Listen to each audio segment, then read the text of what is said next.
Okay, so we're gonna get right into it. I'm going to talk. If you have any questions about the explanation, you can ask them here. And then as soon as we get through the explanation of how I will be grading these cards, I'll put the chat back up so everyone can see, and we'll talk about the individual cards. This is gonna be cool. These cards are cool. I the rares give me a very high hopes for this format overall. So very quickly, that here is the system that we're going to be using to rate these cards. So 1 is just not a card you should ever play. A 2 is do your best not to play it. You're going to be stuck playing it some amount of time, and a lot of the times it'll be a sideboard card, things with situational value, and you're going to just have to cram them because you don't have them. 3 is filler. Filler doesn't mean bad. You're going to have a lot of 3s in your deck, probably 10 3s minimum. But you know, a 3 might be a 3 mana 3/3 or a 3 mana 2/3, something that you're not necessarily too happy to have, but it still has a purpose. 4 is above average. Ideally, a lot of the time you can rate a deck by how many cards are 4s. 5 is a strong card. 6 is if you're in that color, you play that card. 7 is a card that drives you towards that color. 8 is something that you kind of make fit, like you will derail your draft, or change the colors to make that card fit. If you get that card past you, you know to be that color. 9 is always play me. 10 is also always play me. There's very few 10s. But the thing that my system does a little bit differently than a lot of the other people rating the draft format is we have a floor, a ceiling, and then a value on the effort it takes to get you from the floor to the ceiling. So the floor is the worst the card will be, the ceiling is the best the card can be, and the effort is how hard it is to get the card there. So sometimes this will be a sideboard card that'll answer something very specific, and maybe so there's lots of lords in this set. So most of the lords are only going to be 1s or 2s most of the time, but if you already have 10 elves and you open the elf lord, suddenly that elf is worth grabbing. So my floor and ceiling system will help account for those cards, and they'll also help you know what'll table, because like if you have all the elves at the table, you might get that elf back. Why would anybody else take an elf lord? And that changes a bit with, you know, rarity. But moving on, we're gonna go through the mechanics. So the mechanics in this set, I spent so long in OBS trying to figure out how to click to the next slide. Okay, so in Dominaria, we have white is tokens and bodies, blue is instants and sorcery spells, green is ramp, specifically lands, black is graveyard matters, and that includes creatures dying, and red is just general aggressive. The mechanics we'll see are kicker, domain, enlist. I got the other wrong, but domain is basic land types. You want as many different basic land types as possible, and there are special dual lands in this set that help you reach that domain. Enlist means that you can tap an untapped attacking creature without summoning sickness to gain its power, and there are a few cards that benefit from being tapped. There's a few cards that benefit from having more power. Kicker is an additional cost when you play that spell. In this set, it tends to be mostly off color, so it's a reason to splash. And read ahead is so specific, it's only on sagas. We're gonna wait until we get to those cards to talk about it. All right, and now here is our first card, an oldie but a goodie. And I'm just going to get back into position and put all of you back into position. Hey, now I can see you. I do love that cat. Daddy, thanks for making it, dog. Okay, so Paylands are an old card. There's 6 of them in this set. That's so weird. Like, they didn't do 5, they didn't do 3, because if they did, they might have, with 10 card cycles, they've done 4-3-3 before when it was in the box structure. They've done 5 and 5, but they did 6 Painlands, and that's so odd. These are not great in this set. So obviously you'll want them when you have to splash a color, but that point of damage is relevant. There's lots of incidental damage, and there's a little bit of incidental life gain. The damage you take from the Painlands will add up. I consider these worse than the other lands a lot of the time. So like if you have the common dual lands in this set are white blue, and they have no text. I mean, they come into play tapped, but they are Plains Islands. And Adakar Wastes makes a white or a blue mana at the cost of a point of damage, and that's good. You'll play it, but you're not going to take it over a white blue uncommon, a good white blue uncommon. There's some good white blue uncommons in this set. Like Adakar There are some sets where you take pain lands high early and you use them to play your additional colors. But the fixing in this set is not terrible. Like, you're going to be playing 5 colors a lot of the time. And a lot of the time, when you are at 5 colors, you need those basic land types to get the max value out of your cards. You'll play these, you won't take them that high. If you are taking an Outer Core Waste to splash white or splash blue in your otherwise white or blue deck, then you want the cards you're splashing before you take the Outer Core Wastes. They're low effort, they're fine cards. And there are just 6 of these in this set, which is insane to me. Like, that, I'm gonna be stuck on that for a while. There are 6 pain lands in this set, and they are beautiful. This is the best they've ever looked. Like, I saw the Sulfur Springs that I use are from Beatdown with a Deckmasters logo, and it's just a demon chilling in a hot spring, which I do love. But I think the art on these are gorgeous. They didn't even put in like the Dominaria specific ones. So like Carplusan Forest, Shivan Reef, Outer Core Waste. But like Sulphur Springs is not Dominaria specific. Yavimaya Coast is, but they didn't put in Llanowar Wastes. Sorry, I'm still stuck on these. All right, moving on. So the order is going to be a little bit weird here. I'm going to be doing the lands first, which you've seen here. And then after lands, I'm doing artifacts, and then planeswalkers, and then all the colors, and then multicolored cards. And it took me a long time to decide on that, but I think it's the best way to view these rares. Okay, Plaza of Heroes. This card is cool. So, if you don't know, there is 1 legendary creature in each pack of Dominaria. So some cards are going to have 2 rares. That makes Plaza of Heroes better than usual. It's a land with tap for colorless. You can tap it for 1 mana of any color, but only for a legendary spell. You can tap it for 1 mana of any color among legendary permanents you control, and you can exile it for 3 and tap. Target legendary creature gains hexproof and indestructible until end of turn. So like, this is a land with upside and surprisingly good fixing. If you have, when you play this card, you want to take it alongside cheap legendary creatures. Like Baird is a red and a white for a 2/2. If Plaza of Heroes lets you cast Baird on turn 2 and then cast all the rest of the spells in your deck after that. It's kind of a cool card. It scales well. You're going to want to have your legendary creatures first, but you don't need a ton of legends to make this work. 3 to 5 ideally. So like, at 3 legendary creatures in your deck, this card is playable and you'll get some value out of it. It turns Baird on. Hey, ears. If you have a ton of legendary creatures, this card gets pretty good. It even becomes, so if you are like a 3-color deck and you have lots of 2-color legends that use that splash color, Plaza will enable that splash, but then it enables that splash on things like the kickers for other things. It is a little awkward because it doesn't count towards your domain, but it's fine fixing and it's a cool card all around. Thran Portal. This card took me a few reads. It's a lot like City of Brass. So it comes into play. So Thran Portal is a land and a gate. There's no gate synergies, but it's cool that it's here. It enters the battlefield tapped unless you control 2 or fewer other lands, which means if it's your 3rd land, it's untapped, and if it's your 4th land, it's tapped. When it comes into play, choose a basic land type. It is that land type. So it's like Evolving Wilds, but it comes into play untapped until it's your 3rd land, and then it's like City of Brass after that. So whatever you tap it for, you have to pay 1 life to use. So unlike the other fixing lands, this one is good in domain. It gets that basic land type, and if you're a 4-color deck or a 3-color deck with Thran Portal, you can play this to be your 4th or your 5th domain type without having to sacrifice any consistency, or you can just play it to fix your colors. It's a fine card. It is better than the other pain lands, but not by that much.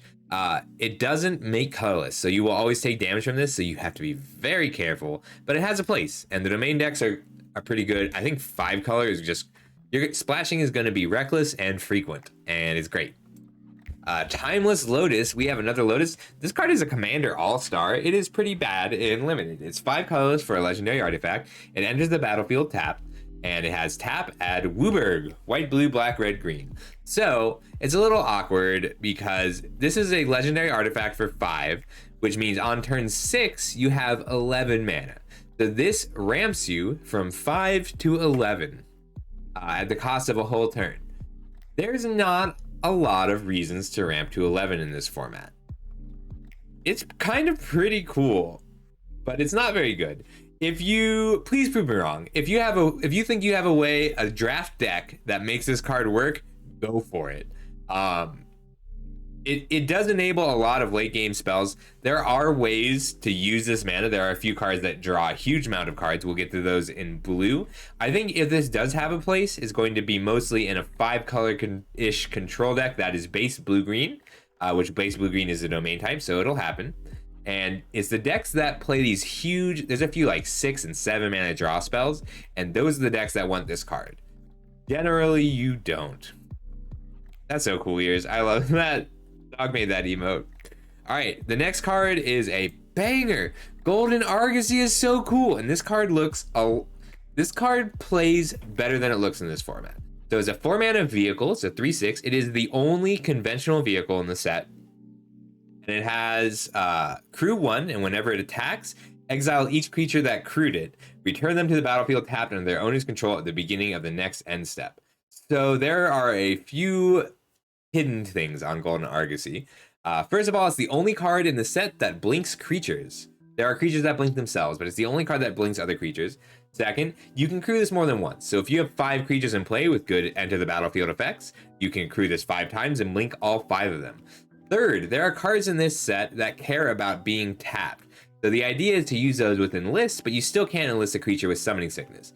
So if you have like Rada in this set, when she becomes tapped, you gain an effect. You can crew this the turn Rada comes down. And this is the only vehicle in the set because that synergy is incredibly strong. There's a few other cards that do it too. You could blink Moro. Moro? There's something like that, Teddy. But it's the only thing that blinks. It's a solid body. 6 toughness is so hard to deal with. There's so few artifacts in this set that most people aren't going to be running their artifact removal, which makes it a little harder to deal with than usual. And it synergizes with just about everything. Like, I only gave this a 7, but there's no card in this set. No, that's not true, because you can open a legendary.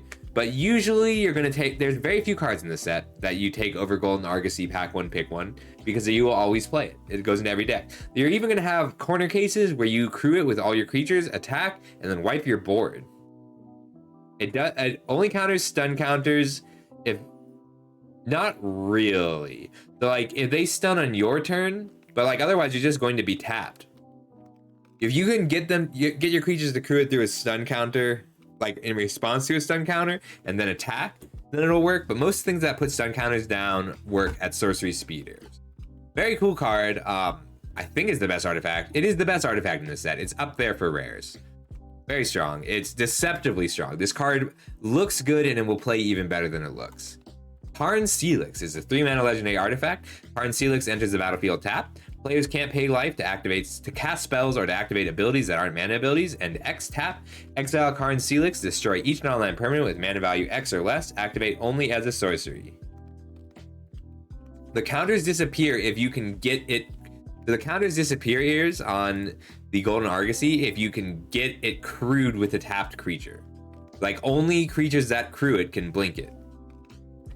So it only doesn't work because most things that add stun counters in the set add them at sorcery speed. So unless they can figure out how to, there is like a creature that lets you cast instances sorcery speed. So if you crew it in response, then it'll blink. But generally, it's not going to be in a way that you can deal with stun counters.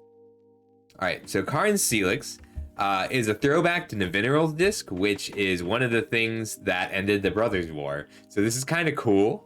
Lore-wise, is a very cool card.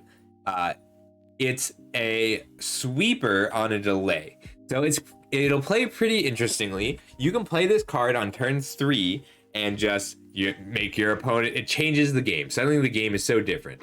You don't necessarily have to activate it. The fact that you can control this makes it incredibly strong. So like if you have a 5-drop and a 6-drop, you can activate this for 5 and exile everything else. It's going to play like Pernicious Deed, but that delay is really relevant because let's say you have a 6-drop and a 5-drop and your opponent has a 6-drop, a 5-drop, a 4-drop, and a 3-drop. They're going to attack with their 4-drop and their 3-drop, which isn't always going to matter, but people have an opportunity to play around this and an opportunity to kill it. So that's why the effort here is medium. It's a little work to make sure that this goes off the way you want it to, but if you're a dedicated control deck or a green-based ramp deck that plays some heavy costed creatures, then the ceiling comes up quite a bit. Very strong sweeper. All right, the Weatherlight completed. 2 mana, 5/5 vehicle with no way to crew. It has flying, and as long as Weatherlight completed has 4 or more Phyresis counters, it's a Phyrexian creature in addition to its other types. So whenever creature you control dies, put a Phyresis counter on Weatherlight completed, and draw a card that has 7 or more Phyresis counters on it. If it doesn't, scry 1. So how this reads is an artifact that says whenever a creature you control, it's only your creatures, dies, you scry 1. When the 4th creature dies, this becomes a 5/5 artifact creature with flying, which is big, but it also makes it fragile once it happens. So usually you'll get to scry 4, and they'll probably have a removal spell by that point in time. And then if you get to 7 counters, then every creature that dies draws you a card. So this card is not usually going to be good. If you build your deck around it, if you have lots of creatures that dies, there's a black-red legend that makes it 2/1 every turn. There's tokens. Black-white wants this card the most.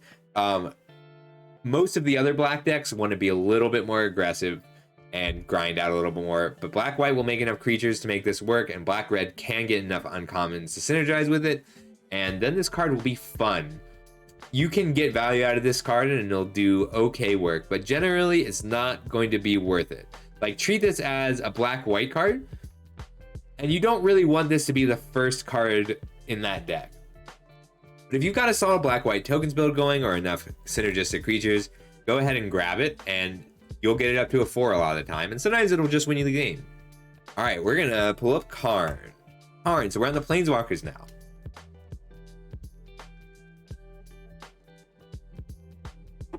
Okay. So, Planeswalkers in this set are a lot worse than they've ever been, and that's not their fault. It's because Wizards has finally finished updating the templating on all of their removal spells. So this set has so many cards that hit Planeswalkers. Like even the Bite spell. The Bite spell hits Planeswalkers. The instant speed black removal hits Planeswalkers. The damaging spells deal damage to a creature or a Planeswalker, and Lightning Strike deals damage to any target. That doesn't mean Planeswalkers are terrible. It means you shouldn't try to ult them. Like if you are just trying to build up your Planeswalker to an ult, it's probably going to die. So Karn is a very good Planeswalker. If you can keep it alive, protect it a bit, the ceiling is pretty high. There's no real artifacts in this set. There are 6 playable artifacts in the whole set across all the colors, and Karn does enable itself. So if you make 3 Power Stones, and then if you so Karn is I should read the card. 4 mana Planeswalker, 4 loyalty, +1, create a tap Power Stone token. So if you play Karn and plus it, even if you don't plus it, it can't be Lightning Struck, and that's something we're gonna be talking about with a lot of Planeswalkers. But plussing Karn takes it out of range of all of the red burn spells except the bad ones. If your opponent has a Karn, that's a good time to side in your Jaya's Fire NATO. -1, pay any +1, create a tap Power Stone token. It's an artifact with tap, add a colorless. This mana can't be spent to cast a non-artifact spell. -1, pay any amount of mana, look at that many cards in the top of your library, then put one of those cards into your hand and the rest on the bottom of your library in a random order. And then -7, you get an emblem with tap and untapped artifacts you control. This emblem deals 1 damage to any target. So if you play Karn plus it 3 times and ult Karn, you will have 3 artifacts that tap to ping. That will win you most limited games. That's solid.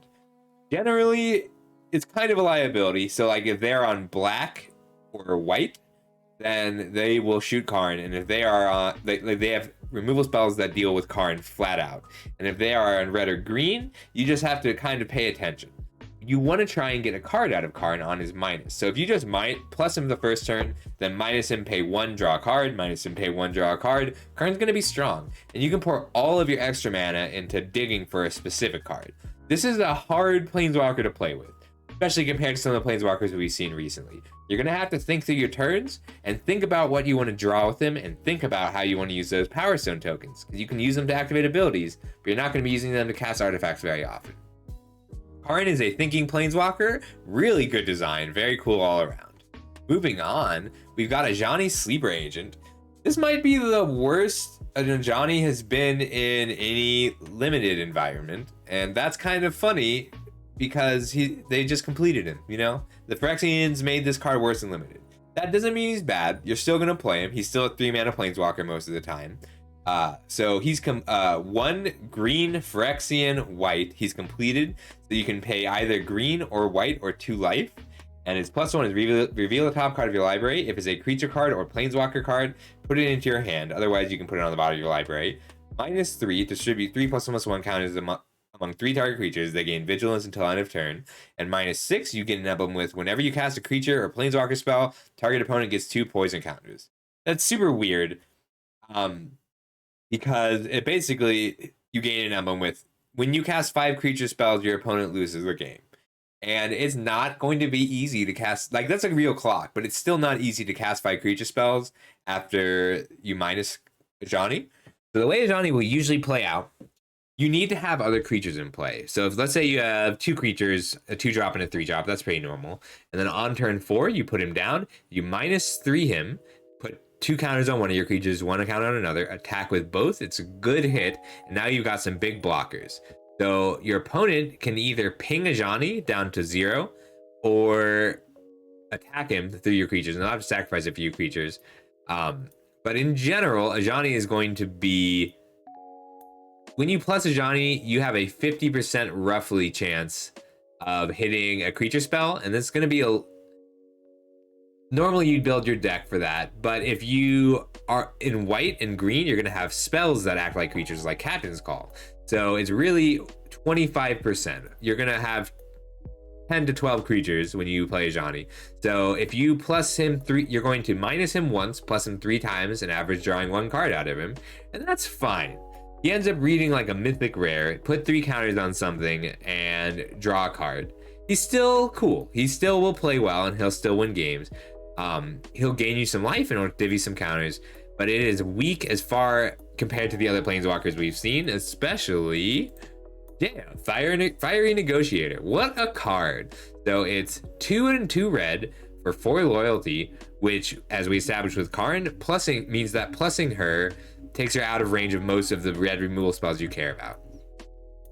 +1, create a 1/1 red monk creature token with prowess. -1, exile the top 2 cards of your library, choose one of them, you may play that card this turn. -2, choose target creature an opponent controls. Whenever you attack this turn, Jaya deals damage equal to the number of attacking creatures to that creature. And then -8, you get an emblem with whenever you cast a red instant or sorcery spell, copy it twice. You may choose new targets for the copies. You won't be -8ing Jaya very often, because if you +1 Jaya 5 times, you're winning that game. Like 5 1/1 monks with prowess is huge. Jaya, I gave a 7 with a 4 of a 7 and a ceiling of a 7 because she's always going to be good. Even if they have the removal spell right there, a 1/1 with prowess is not a bad thing to leave behind. Just attacking, you can attack a 1/1 into their 1/1 and they're not going to be able to block because of prowess. You can attack a 1/1 into their 2/2 with enough mana up and they're not going to be able to block because of prowess. Her -1 is better than draw a card. Her -2 lets you kill larger threats and still hold enough loyalty back to dodge most burn spells. Very cool card, really strong. Take her. The reason she's a 7 and she caps as a 7 is you're not... Sometimes you'll see a planeswalker and you'll revamp your deck around it. You will add that color. You're going to pass Jaya some amount of the time, just never pack one, pick one. And the last planeswalker of this set, Liliana of the Veil, an old favorite of mine. 1 black for a planeswalker, Liliana. +1, each player discards a card. -2, target player sacrifices a creature. -6, separate all permanents target player controls into 2 piles. That player sacrifices all permanents in the pile of their choice. The Liliana of the Veil is designed for constructed. She's going to take some work to get running in limited, and most of the time she's going to be 1 black for target player sacrifices a creature, each player discards a card. And that's going to be a 2 for 2, but this is a format full of 1/1s that you don't care about. So it's way more likely that they have a creature to care about. The best case scenario for Liliana is when you either play her as the last card in your hand or have enough cards in your graveyard, enough graveyard effects that you don't mind the discard, and you can just play her and keep your opponent's hand at 0. So Liliana is best when you are already ahead, and she will keep you ahead. She really is great at keeping you ahead when you're already ahead, but she doesn't salvage the game when you're behind like a lot of planeswalkers do. Like if you play Jaya when you're behind 2 permanents, the game switches back rapidly in your favor. Even Ajani, like you need to have a pretty close board, but it'll put your board over the top. But Lily, you want to already be ahead, but if you're already ahead, she will keep you there. Ceiling's a little higher because you can build to not be hurt so bad by your discard effect, and that includes just being black-red aggro. If you are aggressive enough and you can dump your hand out before playing the Lily, then she's great. Love this card. I like she's still got the chain veil over here in the mirror. She beat her demons. She is back. I love this card. I love this reprint. The flavor from a reprint is so cool. All right, moving on to the white rares. Anointed Peacekeeper is first. 2 and a white for a 3/3 with vigilance. As Anointed Peacekeeper enters the battlefield, so that's before it comes into play. It is not in play yet when this effect happens. It's as Anointed Peacekeeper enters the battlefield. Look at an opponent's hand, choose any card name. Your spells your opponent casts with the chosen name cost 2 more to cast. Activated abilities of sources with the chosen name cost 2 more to activate unless they're mana abilities. So, this card at its floor is a 3 mana 3/3 with vigilance. That's pretty good in this format. And it's a 3 mana 3/3 with vigilance that tells your opponent that the way they kill this costs 2 more. It's fairly disruptive. Like, you get to hold them off a card for 2 turns in the early game. If you play this on turn 3, it's devastating, especially like if you're red white aggro and you play this on turn 3, this card is incredible. It pushes through so much extra damage. It's like having ward 2, you know? In mid-range, it's still pretty good. It's a hard to deal with threat. It's going to trade up a lot of the time, and you can name a Planeswalker or even like a Joda's Codex, something that keeps you off cards, keeps your opponent off cards. You're not always going to name a card you see. Sometimes you're going to name a card you're afraid of your opponent drawing in the mid-range decks. But the aggro decks get the most out of it. The mid-range decks still get a lot out of it. And control decks still play this as a fine body. It's a good card all around.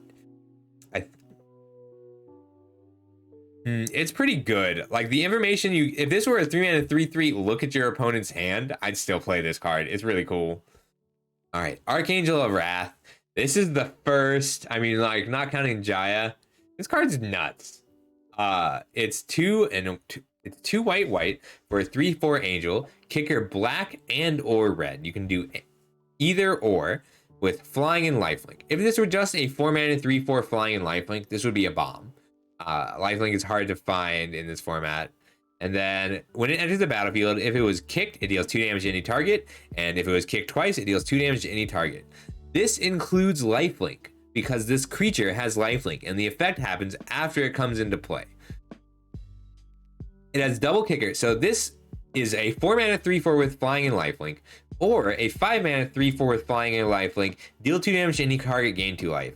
Or a 6 mana 3/4 with flying and lifelink, deal 2 damage to any target, gain 2 life 2 times. Card is so good. This card, like you will play this in a mono white deck, and you will run dual lands for black and for red just to get those kickers. But this card stabilizes you. So if you're the aggro deck, it's a great flying aggressor. It's just a great card. If you're on the back foot, if your opponent has just played creature after creature after creature and is just hammering on you, then this says, I'm stable now. I gain 4 life when I come into play, and it stabilizes you on turn 4 or on turn 5 or on turn 6 with whatever they play. And then it wins the game. It flies overhead. Sometimes they'll kill this, and this is one of the best creatures in the game in the set to bring back, to reanimate. It's just a great card. Always take it. I have it at a 7 rating. I haven't been reading the ratings. The 4 of this card is a 5. The worst this card will be is a 4 mana 3/4 lifelink flyer on demand. It's going to be a 7 just because you have those options. Like the fact, like if you are a mono white deck, this card is just a 5. If you are a mono white deck that can splash for black and or red, this card immediately rises to a 6 or a 7. And if your opponent is aggressive, this is just an 8. Or if you have few ways to deal with aggro. Great card. Up next, we have Danitha, Benalia's Hope. So with the rares, I put a little more time into researching the set because I've already finished looking at all the commons and uncommons. There are 2 1-cost auras in the set, the Curiosity variant and Hammerhands, and there are 2 equipment in the set, and they're both bad. Danitha is 4 and a white for a 4/4 with first strike, vigilance, and lifelink. Full stop. So the rest of the text is, when it enters the battlefield, you may put an Order Equipment card from your hand or your graveyard onto the battlefield attached to Danitha. So there's only 4 cards, and the most value you'll get out of this is 1 mana with those cards. Which means that this is just a 5 mana 4/4 First Strike Vigilance Lifelink. I talked yesterday about how strong First Strike is in this set and how rare it is, and how strong Lifelink is in this set and how rare it is. And Vigilance is just solid all around, because it's on a 4/4. Vigilance is better the bigger you are, because on a 4/4 body, you'll be able to attack and defend, and they're not going to block this. You have First Strike. Like, what are they going to do? If they blocked you with 2 3/3s, you First Strike a 3/3, and then the other 3/3 just bounces off. You gain 4 life. It's a great card. There's no effort involved. Ignore all the text after lifelink. Defiler of Fate. So the first of the Defiler cycle. All the Defilers say, so this one is 3 white for a Vigilant 5/5, and the text is, as an additional cost to cast white permanent spells, you may pay 2 life. Those spells cost 1 life, 1 less to cast if you paid life this way. This effect only reduces the amount of white mana you pay. This is a really cool card. Whenever you cast a white permanent spell, create a 1/1 white soldier creature token. So this is a cycle. There's 1 for each color. They're all very strong. Defiler of Faith is just a 5 mana 5/5 vigilant body. It's solid. It reduces the cost effect, because you're going to pay life when you can, especially on this one, because this one makes blockers. So like if I have a 1 mana 1/1 and the same turn as Defiler of Faith, I'll cast it. On turn 6, I can play this and cast a 2-drop on the same turn. Strong card. They're all pretty good, but this one is one of the hardest to kill, just on that toughness of 5. You're gonna take this high and you're gonna play it when you're white. Moving on to Guardian of New Benalia. It's a 2 mana 2/2 with Enlist. Enlist says, when it attacks, you may tap a non-attacking creature you control without summoning Sickness, and when you do, add its power to this creature's until end of turn. This is one of the best Enlist creatures. Whenever it enlists a creature, scry 2, and you can discard a card to give Guardian of New Benalia indestructible until end of turn and tap it. So it has that built-in protection, which is really important on Enlist, because if I tap a 9/9 and give Guardian of New Benalia +9/+0, it doesn't gain the toughness. So it's going to be an 11/2, and they're just going to block it with their 2/2, and that would be a problem on a normal 2/2, but on this one, I get to pitch a card to make it indestructible. There's not a ton of card advantage, so like you will have to be careful with your cards. I gave it a 4. The 4 on this card is a 6, or is a 3, and the ceiling is a 6. And the reason that the rating is so much lower than usual is this is a very efficient 2-drop. It's really strong, and that alone makes it a 4. The protection is relevant, but red, black, white, and blue all have answers at common for this 2/2 on the turn you play it. So green is the only card that can't efficiently answer this card through the protection. But red has Flowstone Surge for +2/-2. Black has the 2 mana -2/-2 with the blue kicker. Blue has so many good bounce spells and stun counters, and white mostly exiles. There aren't any passivism effects, but there are sets where this card would be a solid 7. Like, just unkillable, turn all of your creatures into relevant attackers. In this set is a little more normal, but it's always going to be pretty good. If you're playing white, you are going to play the Guardian. Maybe that's enough of a reason to bump it up. But there are other white cards that take over the Guardian. Like, I would probably take a removal spell over Guardian of New Benalia. Might be wrong for that. Okay, up next is Leyline Binding. It's 5 and a white for an enchantment with Flash. Domain. It costs 1 less to cast for each basic land type among lands you control, meaning on average this is going to be a 4 mana enchantment. And when it enters the battlefield, exile target non-land permanent and opponent controls until Leyline Binding leaves the battlefield. So this is Oblivion Ring. It's on average going to cost 4. So like it's just a 4 or a 5 flat, because it is, like, I gave it mostly the same rating as Prayer of Binding, which is an uncommon but gains 2 life for 4 mana, same effect otherwise, also has Flash. But if you are the Domain deck, like, this is a good mid-range answer to a lot of cards, and you'll be able to play this alongside other spells. So it has a higher ceiling than Prayer of Binding, just because if you happen to have 4 colors of mana or 5 colors of mana, the cost reduction is huge. Like, 1 white mana to deal with any problem is great. Remembering to hydrate this time. Ooh, okay.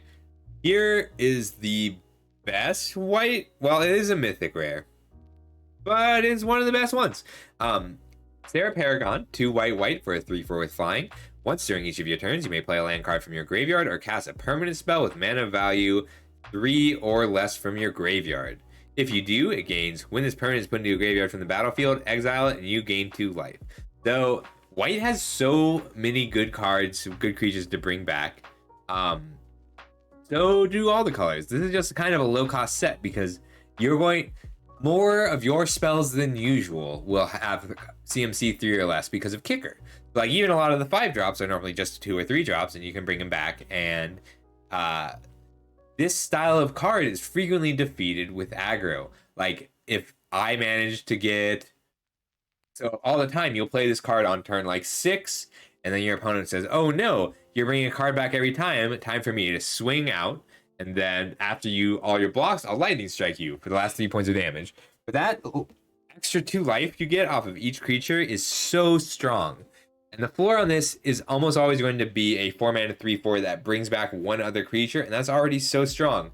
And it's not like some cards will say when Sarah Paragon dies, destroy each creature brought back with it. No. When Sarah Paragon dies, all of your other creatures are just still there, and they still gain 2 life when they die. It's a good card. Interesting to note, that exile replacement can be overwritten by Golden Argosy. There's a lot of cards in this set. Wizards has changed its templating to be instead like to keep things from recurring over and over again. If X would happen, exile it instead. Well, it was being exiled already. That exile effect replaces the exile effect that it wants, which means Golden Argosy resets all of the creatures that would be exiled if there was instead of anything else happening. I think that's one of the reasons why they put the only one blink in the set, but that's also why this blinking is the best it's ever been. So like if I have 3 creatures back with Sarah Paragon, Golden Argosy can reset them permanently, then I can let them die and then bring them back with Sarah Paragon again. Very cool card. Sarah Redeemer. This is a more reasonable rare white flying angel. This is the kind of card you should expect to deal with more often. 3 white white for a 2/4 angel soldier with flying. Whenever another creature with power 2 or less enters the battlefield under your control, put 2+1/+1 counters on that creature. So I gave this a 4 by default because that stat line is not great. Like 5 mana for a 2/4 flying is fine. It blocks, it's hard to kill. The floor on this is a 3 because that stat line is bad, but the ceiling is really high on this card. It is not hard to get a big pile of 2-power creatures, and if you can give that bonus with Sarah Redeemer only one time, that's enough for this card to have paid its value, and like you have gotten full value out of this card. And then sometimes you'll play a Sarah Redeemer on turn 5, and then Captain's Call, and suddenly all those soldiers are 3/3s, so you paid 4 mana for 9 power. Or if on turn 7 you play this card and your opponent happens to have a kill spell, you can pay 2 mana for the 1/1 soldier that makes a soldier when it comes into play, and then you just flash in 6 power in response to the removal spell. So you gotta work a little bit for this card, which is, more than the Paragon. You have to work a little bit for the Sarah Redeemer, so I gave it a 4 with a floor of 3 and a ceiling for 7. It is not, you have to put some work into getting up to 7. Like, you don't necessarily want to play this in a heavy control deck, but if you're playing in the tokens deck, this is a great curve topper. Temporary Lockdown, incredibly cool card, great flavor text, 1 and 2 white for an enchantment. Bad, it's 1 and 2 white for an enchantment. When Temporary Lockdown enters the battlefield, exile each non-land permanent with mana value 2 or less until it leaves the battlefield. And any one of us could be compromised, said Karn. No one leaves until we know who can be trusted. Very cool card, not great in this format. It's a reasonable sideboard card, so like, if you are a white deck and your opponent has a bunch of tokens, this card is great. It's great for clearing out tokens, but generally you're not guaranteed targets. It's not like a portable hole. And it's not unplayable. Like, it's not always going to be a 1, but it is situational. Think about when you're playing it, side it in. You don't usually want to main deck it. If you have literally no 2-drops, which means your draft was otherwise disastrous, then you can play a Temporary Lockdown. All right, Urza assembles the Titans. This is a crazy cool moment from the story. Urza invaded Phyrexia by making essentially mech suits for all of the Planeswalkers, except he also is a fucker and killed a lot of the people in the suits by using the suits to drain their power. And what a jerk. Damn you, Urza. All right, so it's got read ahead. So this is our first saga we've looked at this stream. Read ahead means you can choose a chapter and start with it. And the chapter 1 is Scry 4. You can reveal it. If it's a Planeswalker, you draw it. And you can put a Planeswalker into play from your hand. And you can activate loyalty abilities of Planeswalkers in an additional time. Let's say you have this card and 3 other Planeswalkers. And out of the 4 Planeswalkers that are in this set at Mythic Rare, still not good enough. Like, you need 4 Planeswalkers for this card to be playable. It's just not a limited card. All right, our last white rare today is Valiant Veteran, and it's the first in a set of 5 Lords. All the Lords are really good in constructed sense. All right, so this is a 2-mana 2/2, 1 and a white for a 2/2. Other soldiers you control get +1/+1, and 3 white, exile Valiant Veteran from your graveyard, put a +1/+1 counter on each soldier you control. That is worst. This card is a 2-mana 2/2 that pumps the rest of your team. That's usually going, like, it pumps a few other creatures, and that's usually going to be as good as this card is, and that's fine. You can build around soldiers, like draft a whole bunch of them. This, I think you're right, Ears. I think this is there are 9 soldiers in the set, and there are 9 cards otherwise that make soldiers. And that's the most out of all of these lords for their creature type. But this is solid. Like, this is a creature that pumps all of your other soldiers. I should probably drop the floor on this, but I think if you're white, then this is going to be a pretty good... Like, this is a great card if you are white. You don't need a ton of soldiers to make this valuable. If you're getting 1 extra power on 1 other creature, if you play 1 Captain's Call and then a Valiant Veteran, then that's a huge amount of value. And even if they, like, so often in it's not sorcery speed. This isn't restricted to sorcery speed, the ability. So let's say in a situation where you have this on turn 2, turn 4 Captain's Call, turn 5 you attack with everything. And what normally happens is your opponent will have held a removal spell, and they'll shoot your Valiant Veteran with a deal 2 damage or a lightning strike, whatever, and think, oh, okay, they took 5 power off the board because they killed the Lord, which isn't attacking anymore, and it's no longer pumping the soldiers, but still before damage, after they kill the Valiant Veteran, you can activate them to pump all your soldiers. So it's gonna happen more than once. Turn 2 Valiant Veteran, turn 3 some other soldier, turn 4 Captain's Call, turn 5 attack, they'll kill the Valiant Veteran, and before damage you will still activate that. Great card, best lord, not it for constructed, but we'll see. Is it a core? Yeah. I'm kind of glad they're supporting cores again. Academy, all right, I need 30-second break, or because I've been not, I forget to take breaks.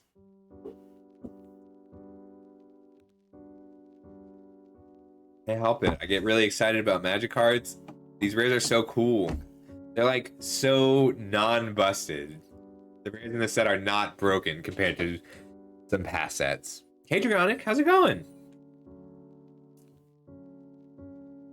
I'm gonna be doing all shout outs at the end of the stream because we're recording at the moment.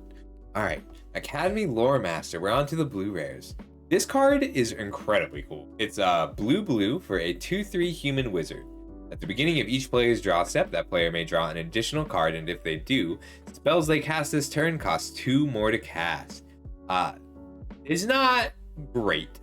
So I gave it a 3 because a 2-mana 2/3 is actually pretty good in this set. Blue is a little bit restrictive, but a 2-mana 2/3 is just very strong in general. I mean, it's vanilla. Like, a 2-mana 2/3 gets it to a 3 from a 2.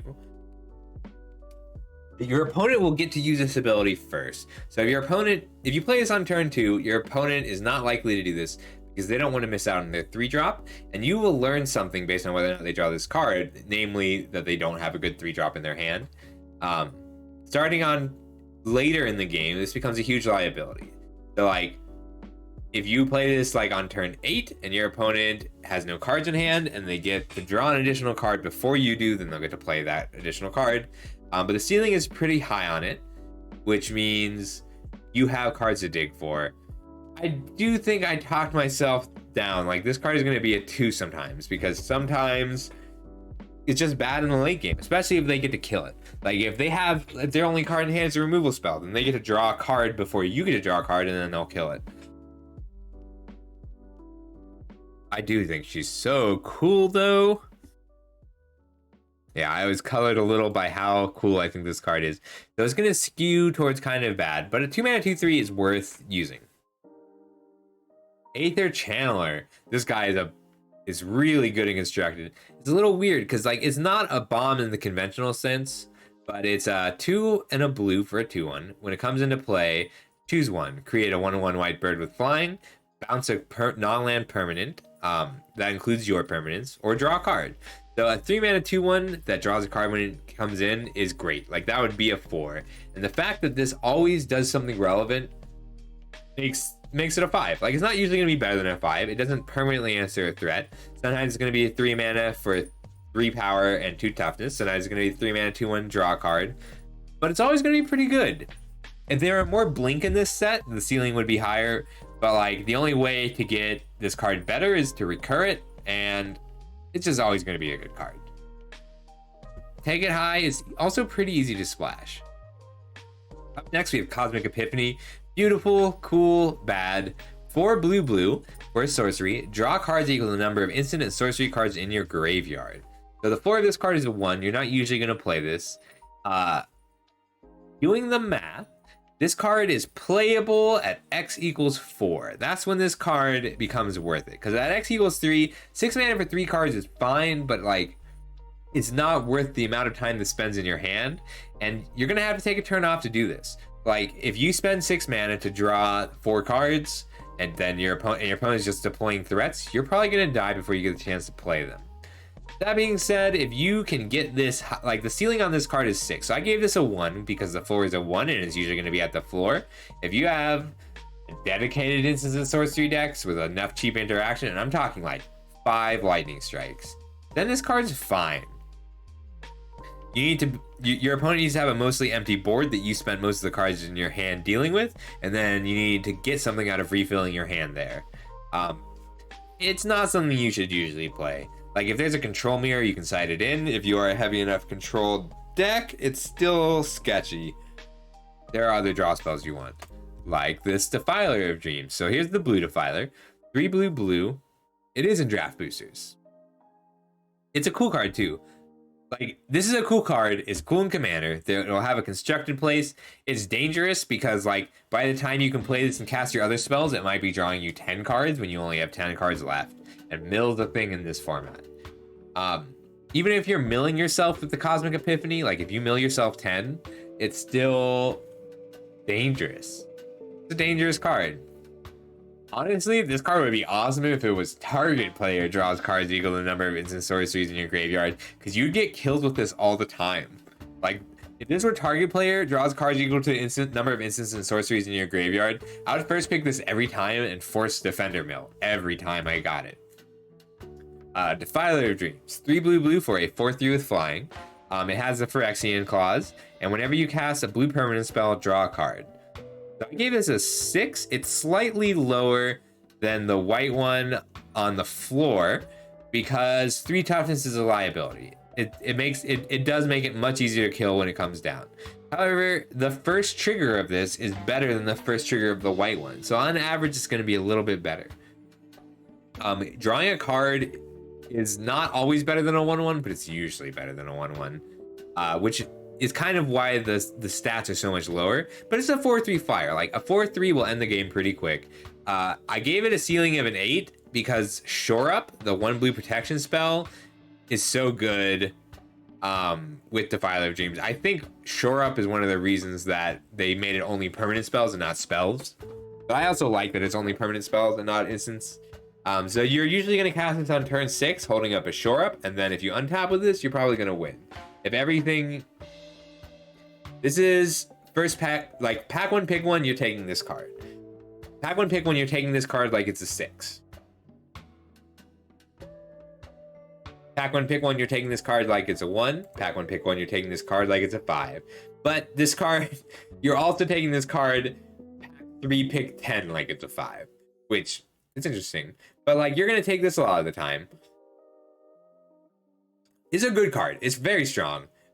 It takes some work to get it up to that 8, but like an 8 is a card that will probably win you the game, and with some work, this card will probably win you the game. All right, Hadi Jin. This is a card I'm willing to be proven wrong on. I think it's fine. 1 blue for an X4. So, and it has power equal to the number of instant and sorceries in your graveyard, and instant and sorcery spells you cast cost 1 less to cast. So this is a really cool card, because a lot of time it's going to be a 1/4 on turn 3, and then slowly grow over the course of the game. But reducing the cost of your blue instants and sorceries specifically is huge, because like it lets you chain impulses together, and it makes a lot of the rest of your cards better. So the floor of it is a 4, and the floor does assume a little bit of work. It assumes that you're running some number of instants and sorceries, and it assumes that you have hit 1 or 2 of them. But like a 3-mana 2/4 that grows is great. And the instant and sorcery spells you cast cost 1 less to cast. That's not usually relevant in limited, but it's going to be relevant in this format because there's so many blue colorless cards. There's Negate, there's Essence Scatter. There's lots of ways to keep this guy alive. There was a meme that was Squidward and Enigma Drake saying, "Oh no, he's hot," but it's spelled like this. I respect it. All right, Silver Scrutiny.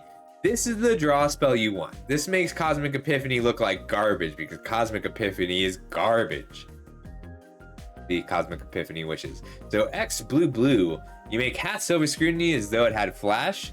If X is 3 or less, draw X cards. The draw X cards has a weird place in limited, because generally you want X to be equal to 3. Like X equals 3 is where Mind Spring is most often cast, or Mind Wipe. Hot.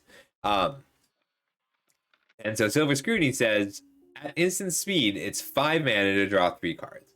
But this is a set where blue wants to hold mana up on its opponent's turn a lot of the time. There's some good flash creatures, there's some good flash spells. So being able to hold up mana for a counter magic and draw cards on their end step is huge. And it just scales. So your worst case scenario, the floor on this is 2 and a blue colorless, draw a card. You are probably not going to cast this card in that case. But blue 2, draw 2 cards after holding up a counter spell is going to happen fairly often, and that's fine. Instant speed 2 for 1 is much better than sorcery speed 2 for 1 if it's just drawing cards. Once you cast this for X equals 3, that puts you way ahead, and you get to be way ahead while holding up a counter spell. And your opponent will say, "Oh, well, they're not going to do anything. They just want to counter my spell. I can wait." And then they wait, and then you draw 3 cards. And then sometimes you're going to draw this card on turn 10, and you're just going to play this for X equals 8, and your opponent will not be able to deal with that card advantage at all. The modes on this are huge, and giving this flash is huge. It's a great card. All right, up next, we have another 7. I might have to drop this to a 6, but it's pretty good. Sphinx of the Clear Skies, 3 blue for a 5/5 with flying and ward 2, and then it's a domain card, and it's a domain factor fiction. So whenever it hits a player, you reveal the top X cards, divide them into 2 piles, and your opponent puts 1 pile into your hand. Your opponent separates them into 2 piles. You get to put a pile into your hand and the other pile into your graveyard. So if your domain equals 5, this casts Factor Fiction when it hits them. It's not going to hit them too often, but if you play a 5-mana 5/5 with Ward 2 on turn 5, Ward 2 is a lot. It's hard to kill a Ward 2 creature with a conventional spell, because they're not like... Ward 2 on an X3 isn't great because they can pay 4 mana to Lightning Strike. But they're going to have to pay 6 mana to deal with this card most of the time.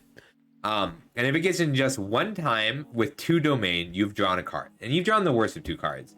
But as soon as it hits... as soon as your domain is 3, you're going to average 2 cards, because you'll usually take the 2 cards over the 1, unless that card is really good. And when your domain is 4, you're going to average 2 cards. And when your domain is 5, you're going to average 3 cards when you hit them. Factor Fiction, if you ever got a chance to play with it, is a great card. That generates a huge amount of card advantage. Do be a little careful, because it mills you 5 every time you hit them.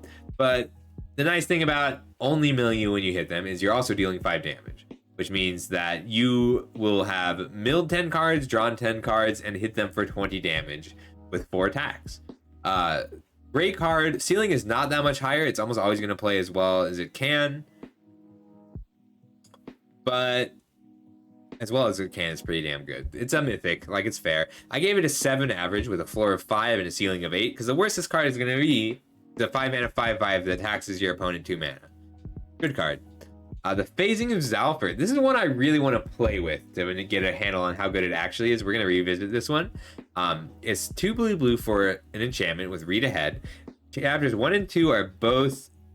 There's some really cool graveyard effects in this. Like, wait until we get to the black cards, which actually is just a few cards. Some of the black graveyard effects are really cool.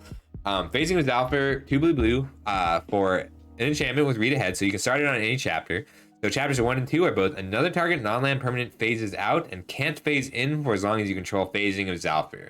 So this is when Teferi phased out Zalfir and then essentially destroyed that part of the planet. So destroy all creatures. For each creature destroyed this way, its controller creates a 2/2 black Phyrexian creature token.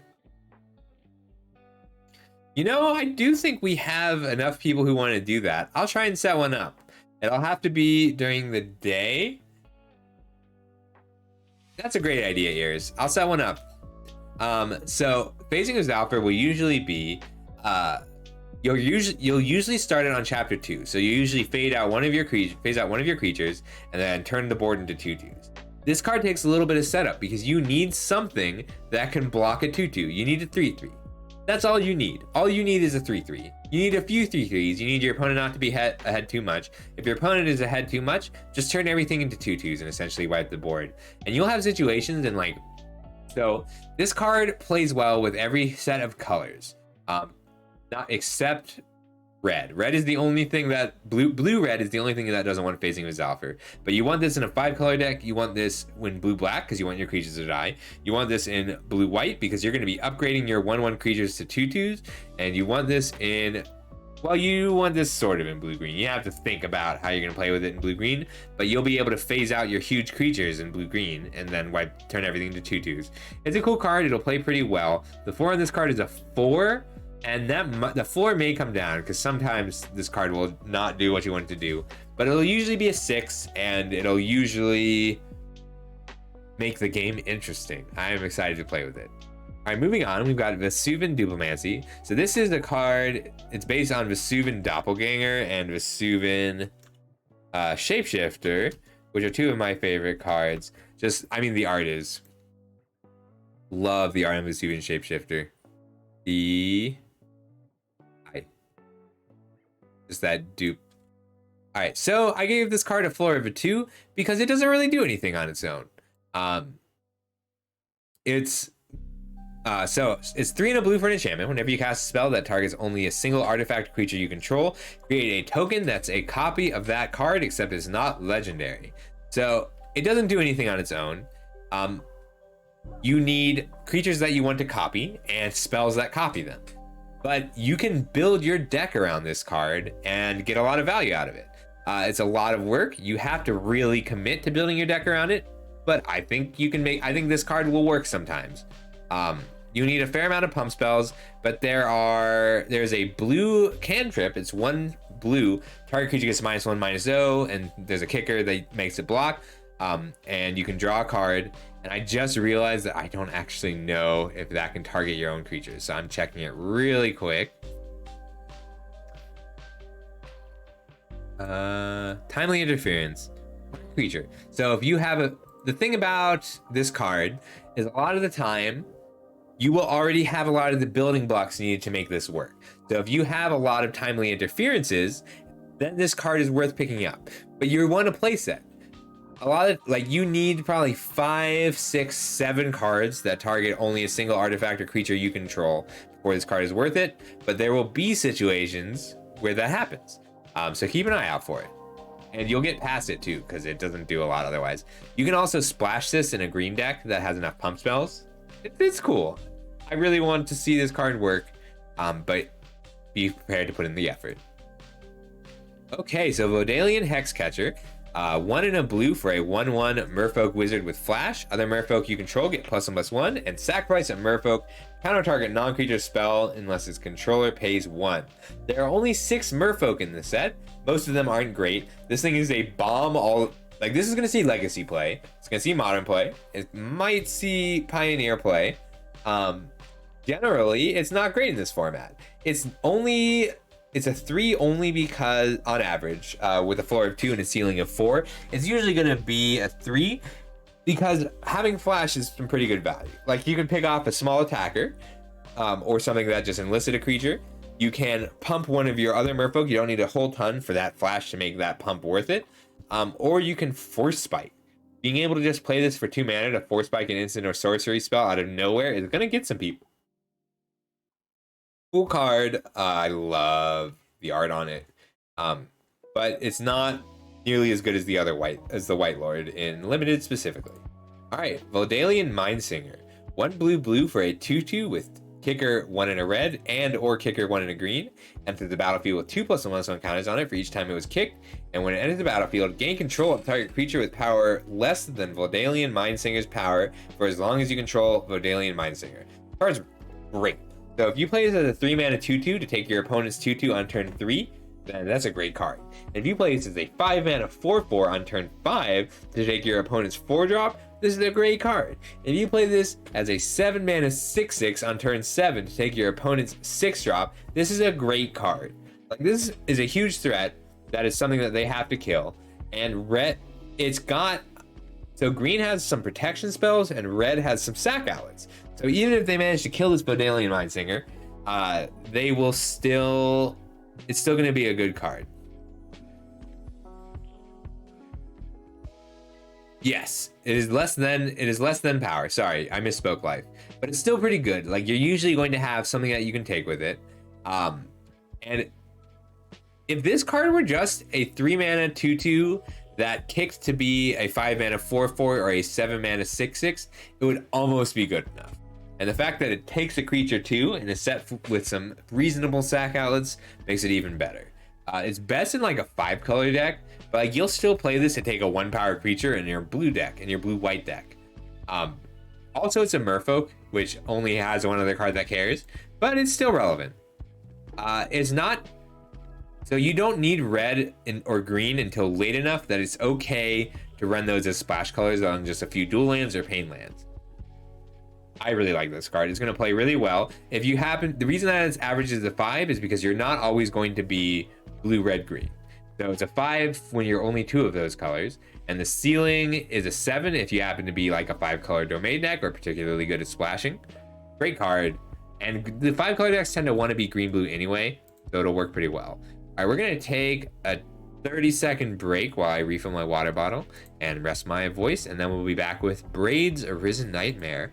So 30 to 60 seconds. I'm going to be right back. Am I going to be right back? Not if I can't find my BRB screen.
Alrighty. And we're back with braids. So since we are at a, we just took a nice break. Shoot, did I mess up my alerts? Oh, it says they're on. Hang on, is it because I popped out the chat? How you doing, Demonic Cat? It's being finicky. No worries. It's good to see you. Thanks for the raid. How was your stream? I was really happy to see you streaming again. I didn't get to say that before. Get your technical difficulties sorted. I'm glad. So, since we're at... Oh, there it is! There it is! Yes! Yeah! Good timing. It was waiting for me to come back. I'm waiting until the end to do shout outs today, but I will give you a shout out soon, okay, Dad? Alright. So, very briefly, I want to tell the story of Raid's Arisen Nightmare, because she is one of my favorite MTG characters. So, back in the day, which is 2002, dude, Onslaught, I think, was 2003. So, in 2003, yay, Raid! I have a Raid emote now I gotta use. That's not it. Where'd it go?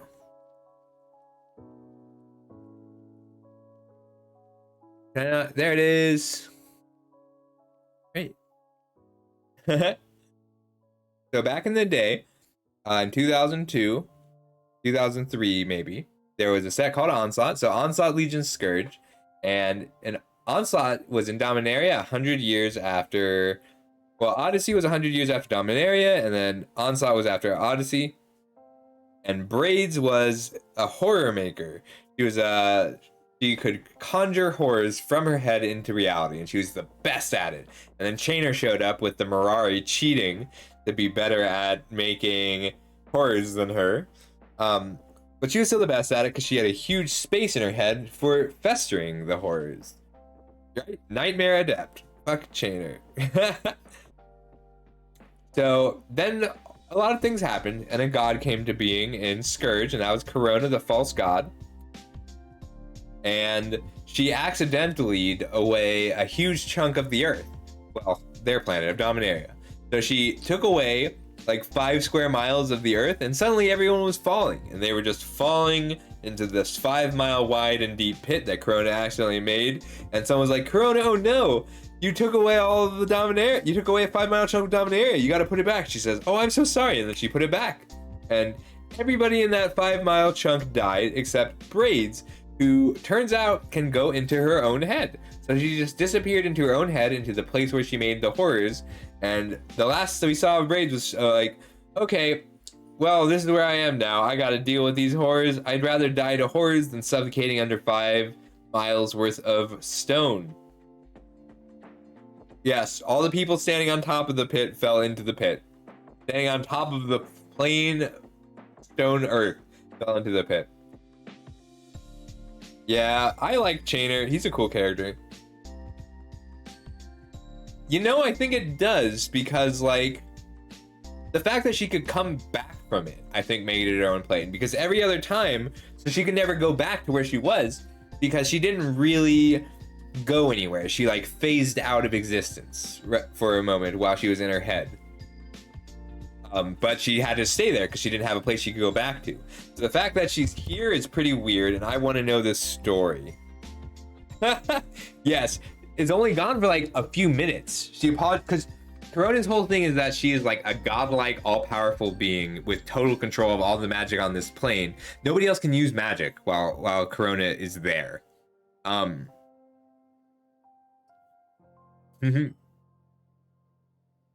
read the books. I love those books. Odyssey, Onslaught, and then Odyssey block and Onslaught block were where I got really into magic. I was so deep in the lore. Okay. I've had an orange slice. We are on Braid's Arisen Nightmare. 1 black for a 3/3 legendary creature nightmare. At the beginning of your end step, you may sacrifice an artifact, creature, enchantment, land, or planeswalker. If you do, each opponent may sacrifice a permanent that shares a card type with it. For each opponent who doesn't, that player loses 2 life and you draw a card. She's so cool. So in general, a 3-mana 3/3 is the worst she's gonna be because it's all a May. And sometimes you're gonna feed a cheap creature or a bad creature. There's a red-black legendary that makes a 2/1 every turn, an elemental. And they're gonna sacrifice the creature. And sometimes you're going to sacrifice your random enchantment or your random artifact that your opponent can't just to turn it into a card. She is a very efficient resource converter, and this Braids is so powerful. Like, this is such a cool card. She just attritions a little bit at a time, and you will usually get to either deal with the major threat on your 3-mana 3/3. So she's a 3-mana 3/3 that will either deal with the major threat or grind you some value. And that's if you put no effort into her. Like, you can, with just a little bit of effort, get her up to that ceiling where she is the engine that wins you the game. Oh my god, Teddy, that's ridiculous. Like, she is a good sacrifice engine, but she's also like, you can just feed your lands there. Like, you can sacrifice your land and make your opponent sacrifice their land if you're ahead on board. You can sacrifice your cheap creatures into their big creatures, and you can deal with pesky permanent types just by having a permanent of the same type. Card play looks like it'll play well, and it'll play even better than it reads. All right, the Defiler of Flesh. 2 black. So this is the black Defiler for a 4/4 menace, and it has the Phyrexian bonus for your permanent spells. Whenever you cast a black permanent spell, target creature you control gets +1/+1 and gains menace until end of turn. So a 4-mana 4/4 with menace is really strong. So the floor of this card is much higher than the others. The ceiling's a little lower than the others because the best that it's going to do is power your other creatures through. But that's not nothing. Sure thing, Dad. So this card is, the ceiling is lower, but on average it's going to be higher. It's better, if this is the last card in your hand, it's better than any of the other Defilers. The white one or the blue one at least. Like, if this without any other permanent spells is stronger than the other Defilers so far. Very cool card.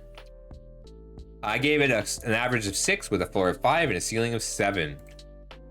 Drag to the bottom is 2 black, domain. Each creature gets -X/-X, where X is 1 plus your domain. So in general, this is a 4-mana spell that gives all creatures -3/-3. That's going to clear a lot of them. You can control it a bit. It's a sweeper, but your job, if you play drag to the bottom, is to make this a one-sided sweeper, and that's something that you can do. Yeah, Dragonic Dude loves horrors. We got some good horrors in this set, and a few nice nightmares. But wow. That is a horrifying horror. It's a good card. It's a little bit more work than the others, but if you're like a domain deck, if you are solidly 5-color domain, then this is going to be one of the cards that you want the most. Evolved Sleeper. So this is a great archetype. So it's a 1-mana 1/1 with 1 black. It becomes a 2/2. 1 white, 1 colorless, and 1 black. If it's already a 2/2 or if it's already a cleric, you can put a Death Touch counter on it and it becomes a 3/3. Then it was already a Phyrexian, you put a counter on it, draw a card, lose a life for 3. So it just gets better and better over time. Like, so unlike the other ones, you usually want to play this on turn 2. So you want to play it on turn 2 and make it a 2/2 right away, but you're sometimes going to play it on turn 1. So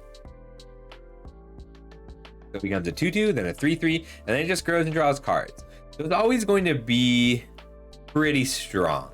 Like, they have 1 chance to kill it before it starts getting bigger, but if you get it up to a 3/3, then you can put a counter on it in response to any removal spell.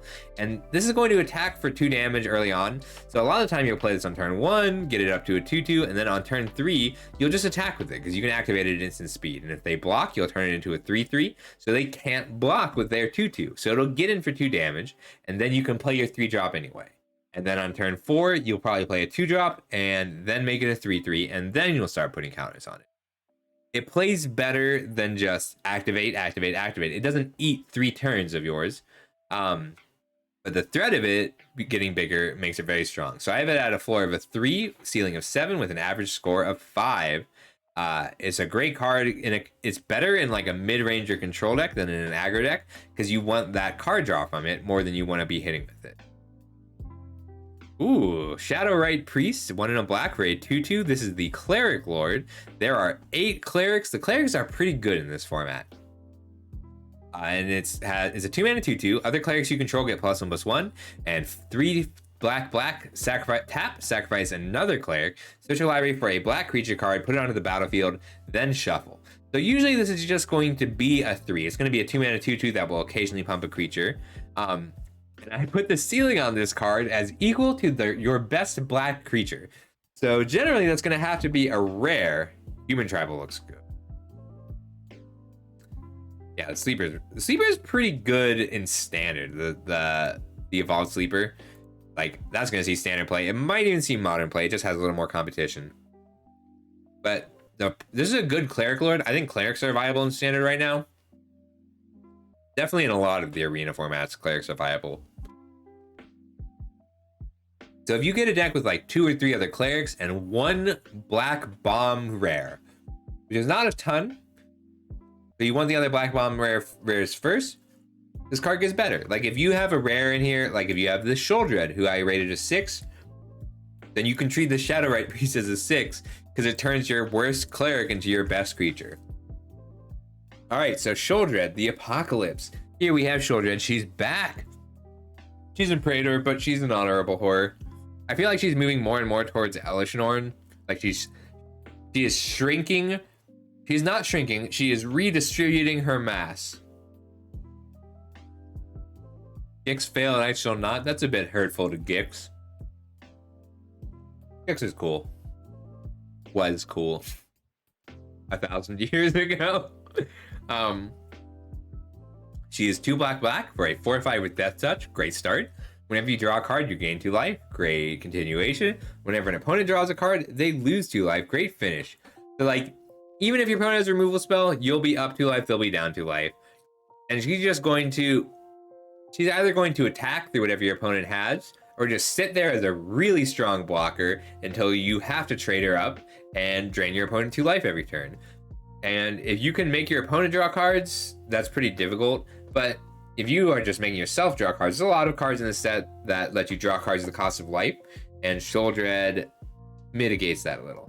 Like incidental life gain is pretty strong in this set. She's just a very efficient and strong creature. I gave her a floor of 6, a ceiling of 7 with an average score of 7, and it's pretty low effort to just have her be good. Just think about when you attack, really. That's all that there is to her. All right, Stronghold Arena.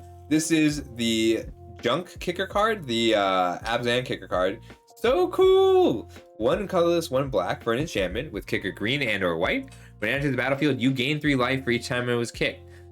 And then, whenever 1 or more creatures you control deals combat damage to a player, you may reveal the top card of your library and put it into your hand. If you do, you lose life equal to its mana value. So these cards tend to be bad. Really great, like Phyrexian Arena style card draw, Dark Confidants, are great on turn 2, great in the early game, and they turn into a whole bunch of new cards. This kicker is pretty big. So if you kick this 2 times on turn like 6, 7, 8, that means that your opponent can't have put you too low for you to activate this card. Like, you still have to be careful with it. And the other thing about this card that's really strong is it's a May. Like Phyrexian Arena, people die to their own Phyrexian Arenas. Phyrexian Arena, by the way, is you at the beginning of your upkeep, you lose 1 life and you draw a card. And the fact that you're forced to do that every turn costs you the game sometimes. But this is not an issue for this card. So I have this card as a 5, just as a 2-mana black card. But if you have access to the other colors and you're a mid-range deck, then this card is even better at a 7. I don't know if I'd first pick it. Like, I first pick it at like a 5, you know? Which means that there are some uncommons I'd take over it. Enchantment Bob!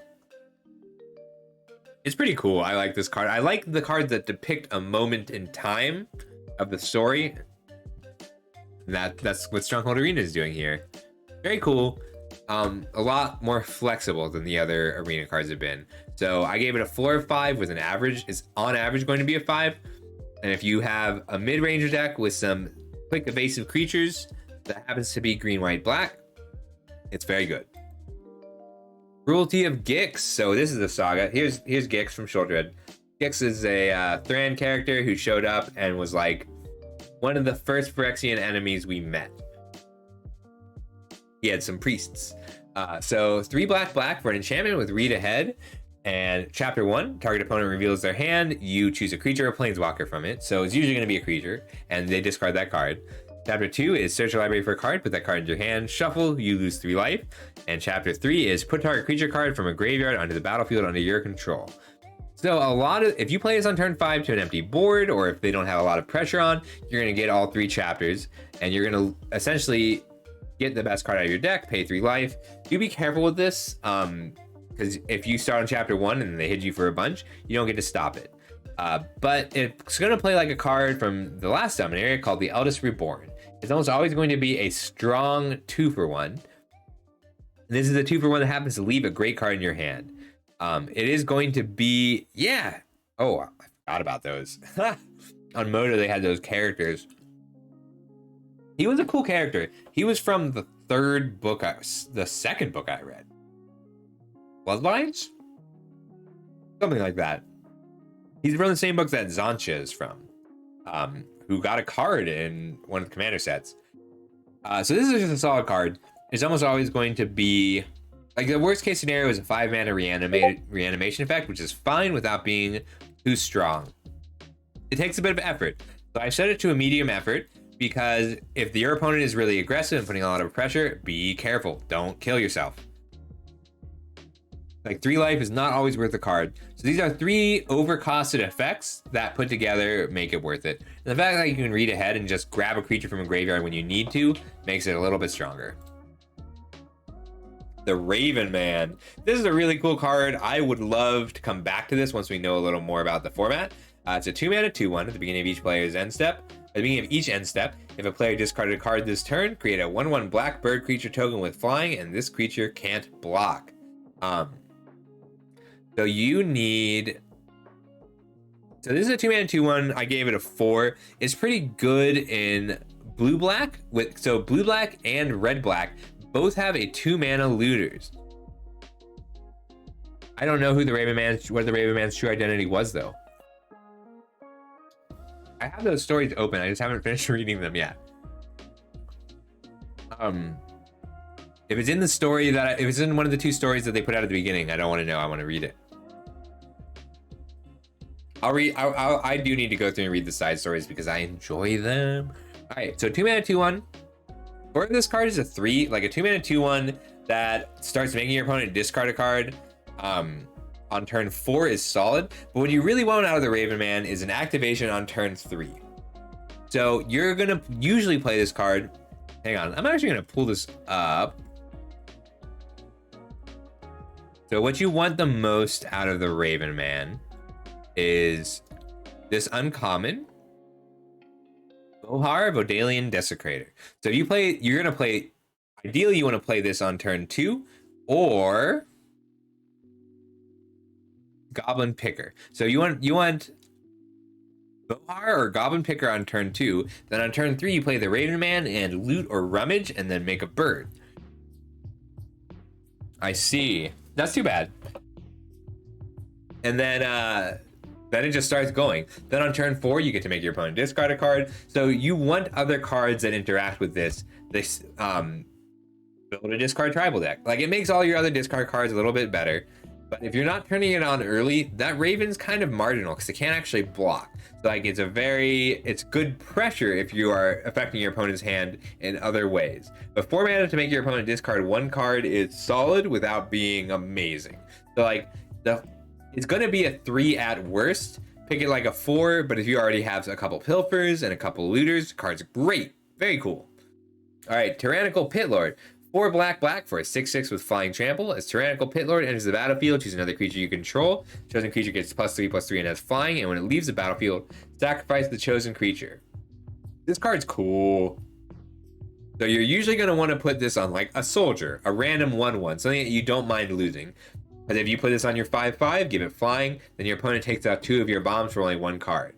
But in general, this is going to be 6 mana for 9 power, all of which has flying, 6 of which has trample, with only a little bit of liability. Like, be careful, play carefully, try and predict what your opponent has, and try not to give them 2 creatures for the price of 1.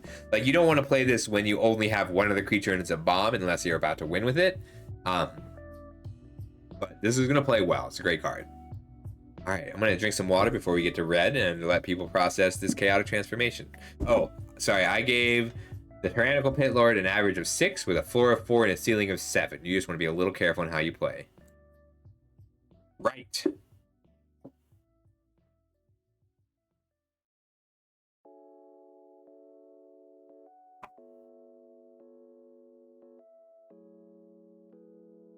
Eating oranges. For some reason, they help with my throat, which I would not have guessed. The art on Pit Lord or the art on Chaotic Transformation? I do like the Pit Lord art.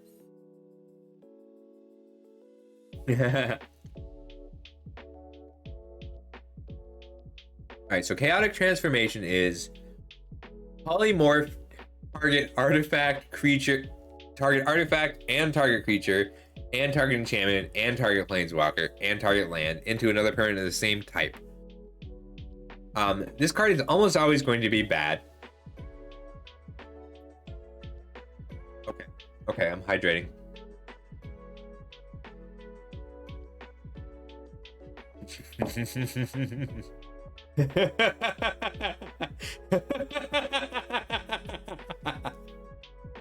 Hey Sandy, I'm doing shoutouts at the end of the day. We're doing my set review and I just got to red. So Chaotic Transformation says you exile up to 1 target artifact, up to 1 target creature, up to 1 target enchantment, up to 1 target planeswalker, up to 1 target land, and then you turn them into a random new copy that shares a type with that. So there's not a ton of artifacts, and there's not a ton of enchantments, and there's not a ton of planeswalkers, and a land is just going to be another land.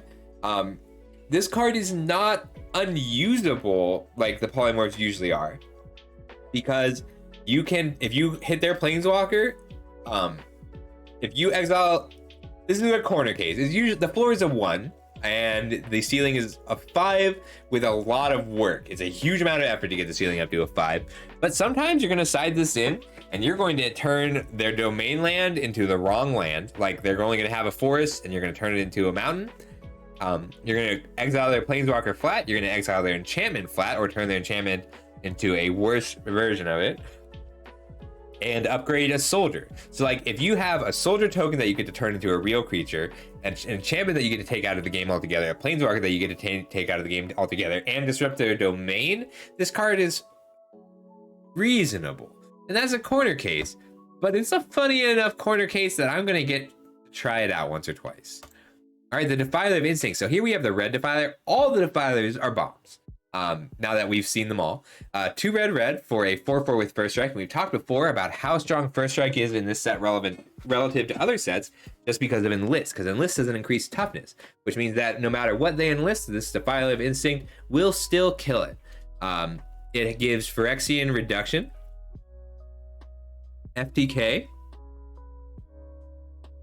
My FTK.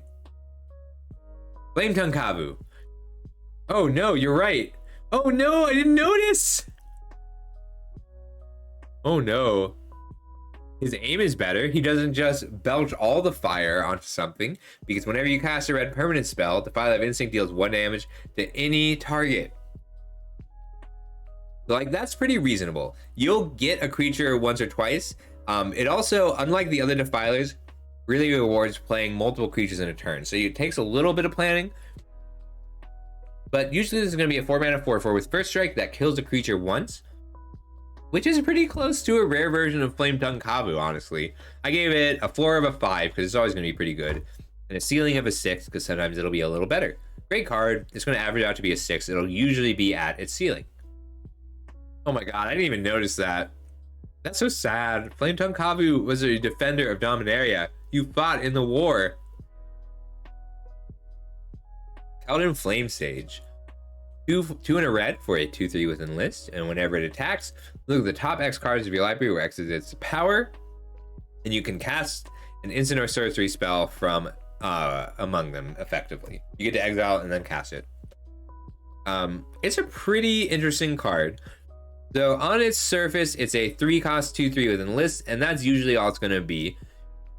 However, if you are in blue-red, or if you just happen to have enough lightning strikes, it's crazy how many cards get better when you have enough lightning strikes. Take lightning strikes high. Like, take lightning strike over Keldon Flame Sage. But still, you will hit a reasonable amount of the time. Probably 1 in 3 attacks on Cloud and Flame Stage, you will hit something solid. Even if it's just attacking alone, you get to check the top 2 cards of your library for a cantrip. You do have to build to that. But like in a blue-red spells deck, when you are already building lots of spells in, lots of cantrips, it's solid and it'll work.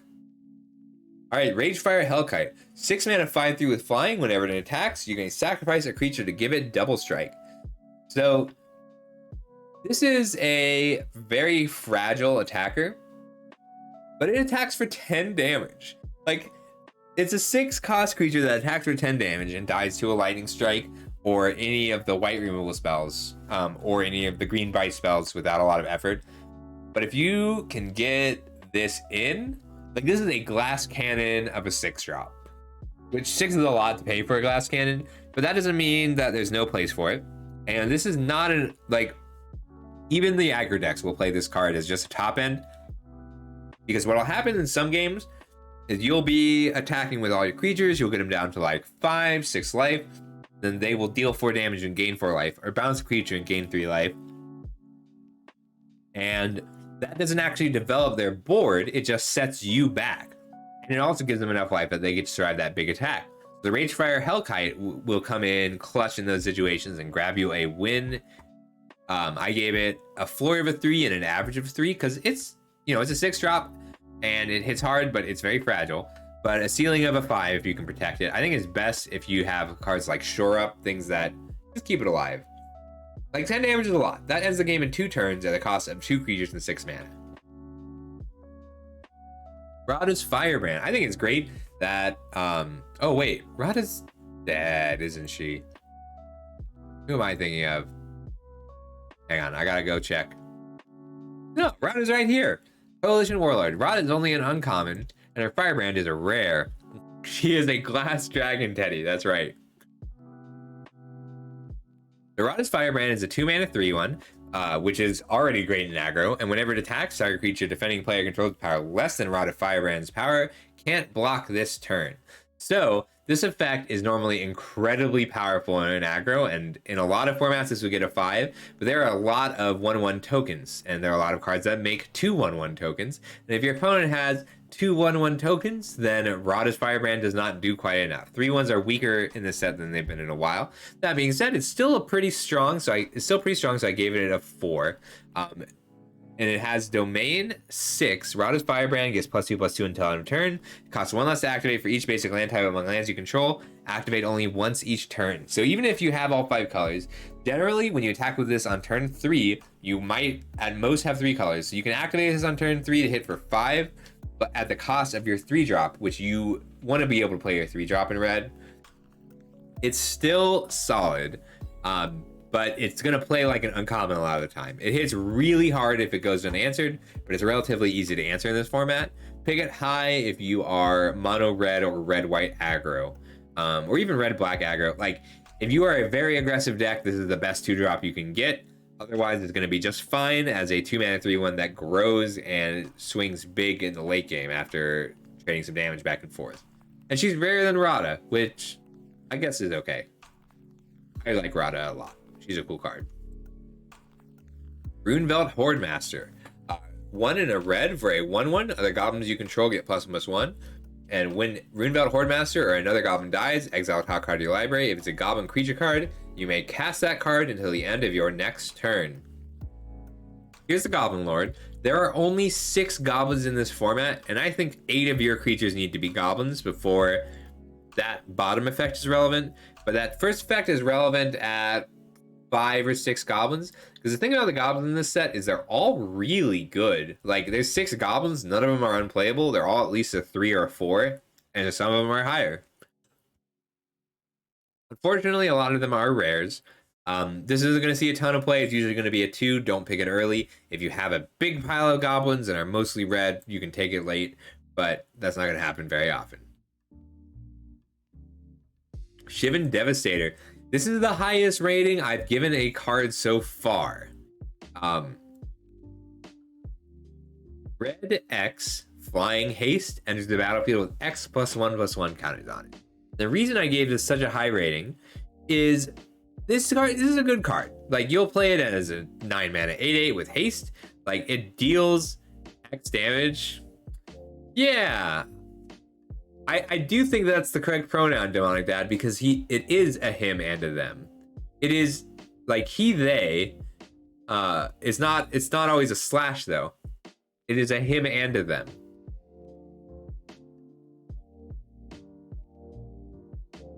But this card is really easy to splash.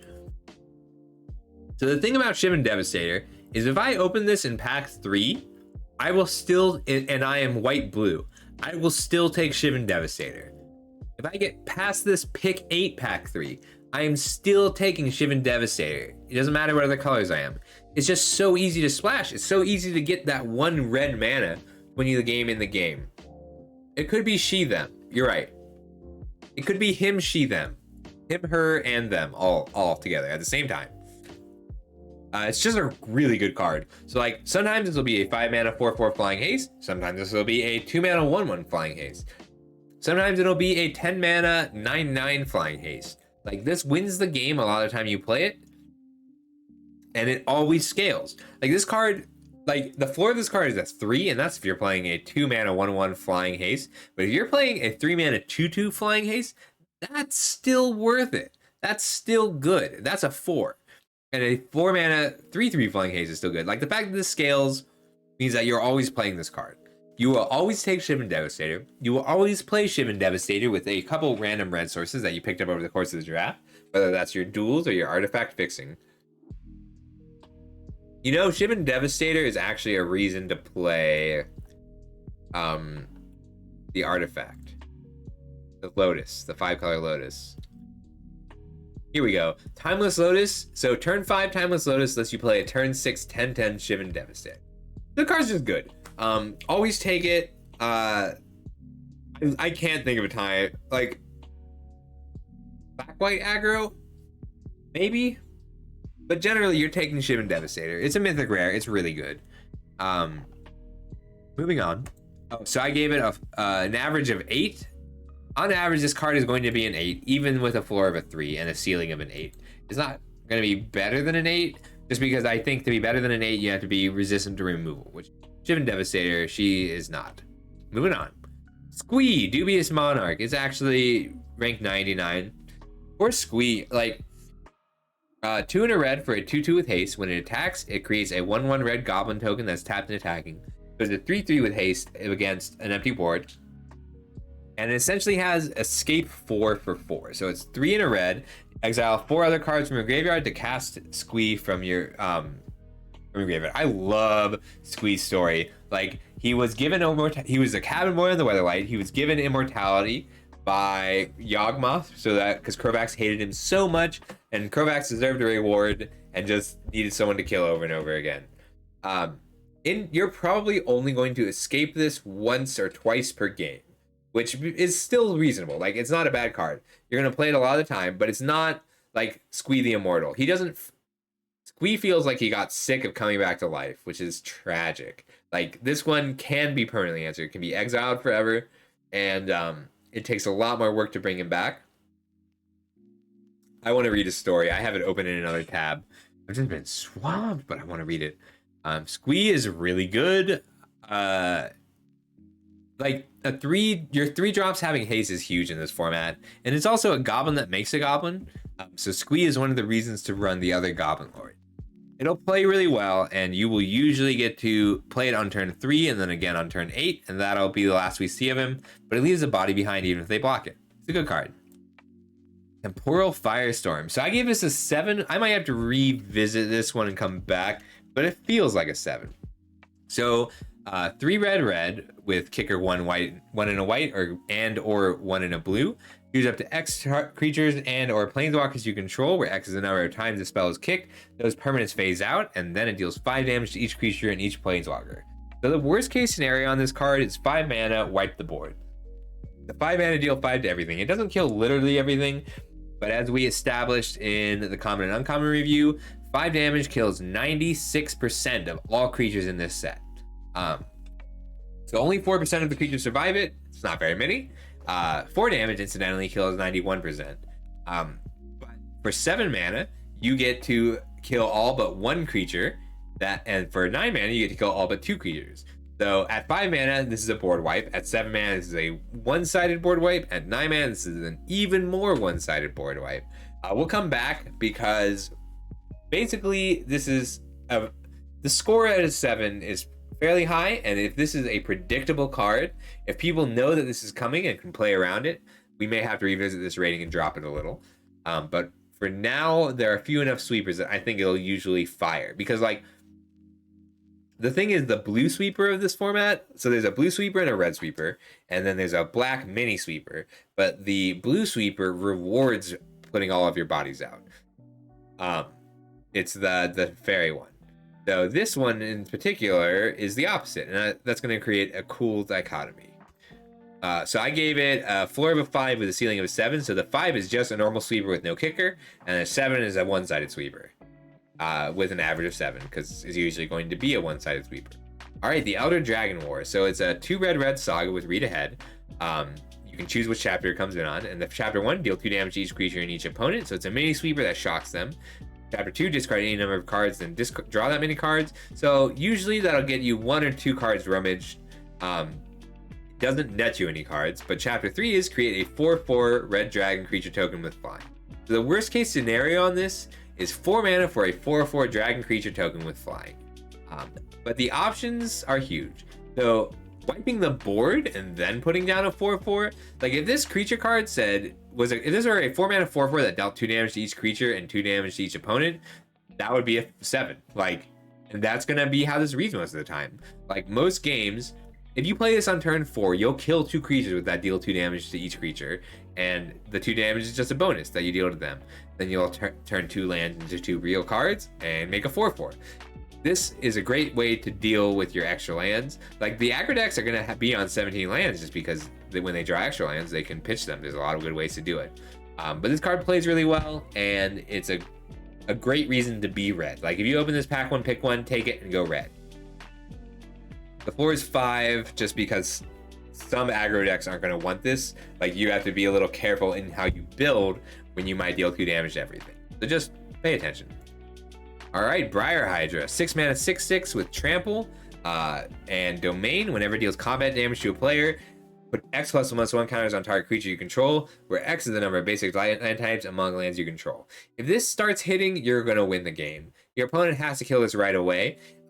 If it were just a 6 mana 6/6 with trample, it would be a 3 or a 4, because size is keyword big is strong in this format. Just being able to outside or survive a temporal firestorm is difficult and kind of rare. So that's 6 mana 6/6 is better in this format than it's been in a long time. Then once it starts hitting, you're probably winning that game, because if your domain is, let's say, 2, and you put 2 counters on your 1/1 and then they kill it, that's fine. Like you're okay with that. And because it's not easy to kill, they have to use a real premium removal spell on this card. But if you get 2 or 3 hits off, you're winning. And then if you have domain 5 and you hit them with it, and you put 5 counters on your 1/1, then it's just duplicating every time it hits. And sometimes you're only going to have this in play, and it'll hit, and it'll become an 11/11, and then a 16/16, and then they'll die. And it won't get bigger than that because your opponent will be dead. Cool card. It's a good reason to go green, and it's very easy to splash. So like if I am white-blue and I have a few random green sources, this is a fine card to splash, because that means that my domain is going to be at least 3. So I gave it a floor of 4, a ceiling of 6 with an average of 5. It's going to be a good card. Never, like it does end games. And then I think this is our last Defiler. I think I'm doing green last. So our last Defiler is the Defiler of Vigor. It's the best one on stats alone. It's 3 green for a 6/6 with trample. It has Phyrexian reduction for your green permanents. Whenever you cast a green permanent spell, put a +1/+1 counter on each creature you control. The first time I read that, I thought it was target, just because each is a little ridiculous. Green is also the best at putting permanents down. Like on rate, this is a 5 mana 6/6 with trample. That's a 5. And the fact that your first green permanent spell, green also has a lot more just 1 green mana creatures than a lot of the other colors. So you'll be able to activate this the first turn a lot of the time. And so like in a situation where I have like a Defiler of, all right, so there's a green card that I had not read yet. I hadn't read this yet. And it's pretty bad. Where are you? Here we go. Llanowar Stalker. Green Defiler is a reason to run Llanowar Stalker because you can play the Green Defiler and then pay 2 life to play Llanowar Stalker in the same turn and grow all your creatures. And then that's 1 more body, and then you untap with it, play 2 or 3 green spells, and kill them. This card kills your opponent pretty immediately compared to a lot of the other ones. I gave it the highest average rating. It's not going to be much better than a 7. But I do think this is the best Defiler out of all of them, because out of all of them, this is the one that you win the game if you untap with it most often. Like if you untap with this card in play and don't win the game, you may have done something wrong. It's very strong. All right, Herd Migration. This card's so cool. So it's 6 and a green. Create a 3/3 beast creature token for each basic land type among lands you control. You do want this in the domain deck. Like, just a domain of 3 is a 7 mana for 9 power, and that's fine. But like, you really want to get 12 to 15 power out of your 7 mana card. And then it has 1 and a green. Discard Herd Migration. Search your library for a basic land card. Reveal it. Put it into your hand and shuffle. You gain 3 life. So it's a 7. It's Mascot Exhibition plus Environmental Sciences. Be played Strixhaven. Like, it is both of those cards put together, but you can get a little more power than Mascot Exhibition, and you can get Environmental Sciences early on. So like, you play this in the domain deck. Like, this is both a payoff and an enabler for the domain deck. So I gave it a 6 with a floor of a 4 and a ceiling of 7. And a floor of a 4 is really just a deck that doesn't have, like, you play this for a land when you really need that land. And if you don't really need that land, then you have 15 power. Great card. There are cards that answer it, but only a few that answer it cleanly, and all the cards that answer it cleanly are rares. All right, Leaf Crown Visionary. So this is the last of our lords. It's green for a 1/1. Other elves you control get +1/+1. Whenever you cast an elf spell, you may pay 1. If you do, draw a card. And I wrote 12 elves, and I don't think that's correct, or even close to correct.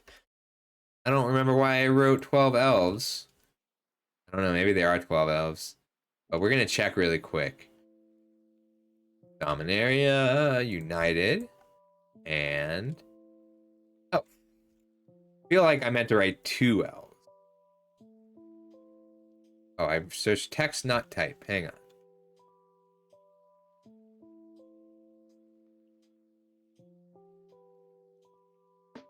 Nope, there are 12 elves. I was wrong. Okay, I was right. Most of them are multicolored. Some are pretty good. This card's a little weird because it doesn't do much on its own. If you draw 2 cards off this card, if you have 2 other elves that you play while it's out, it's pretty good. I think I gave it such a low rating because most of the elves are kind of expensive, but it makes a lot of the elves playable. I might need to up this. We're gonna revisit. I'm just putting in a note to revisit this card. It's very heavy green when green wants to be sort of spread out, and all the elves, for instance, are multicolored. Most of the good elves are multicolored. But it's solid if you can get 2 cards off of it. I gave it a 3 on average, and okay, I gave it a ceiling of 5 because if you have, 6 elves, this card's great. If you get to draw 2 cards and get 2 creatures +2/+2, you're probably winning that game. Also, this card makes Pioneer elves viable and makes Legacy and Modern elves very strong. Llanowar Green Widow. I love this card. It's 2 and a green for a 4/3 with reach and trample. All right, already great. That floor is way better. Like, that floor is a 5.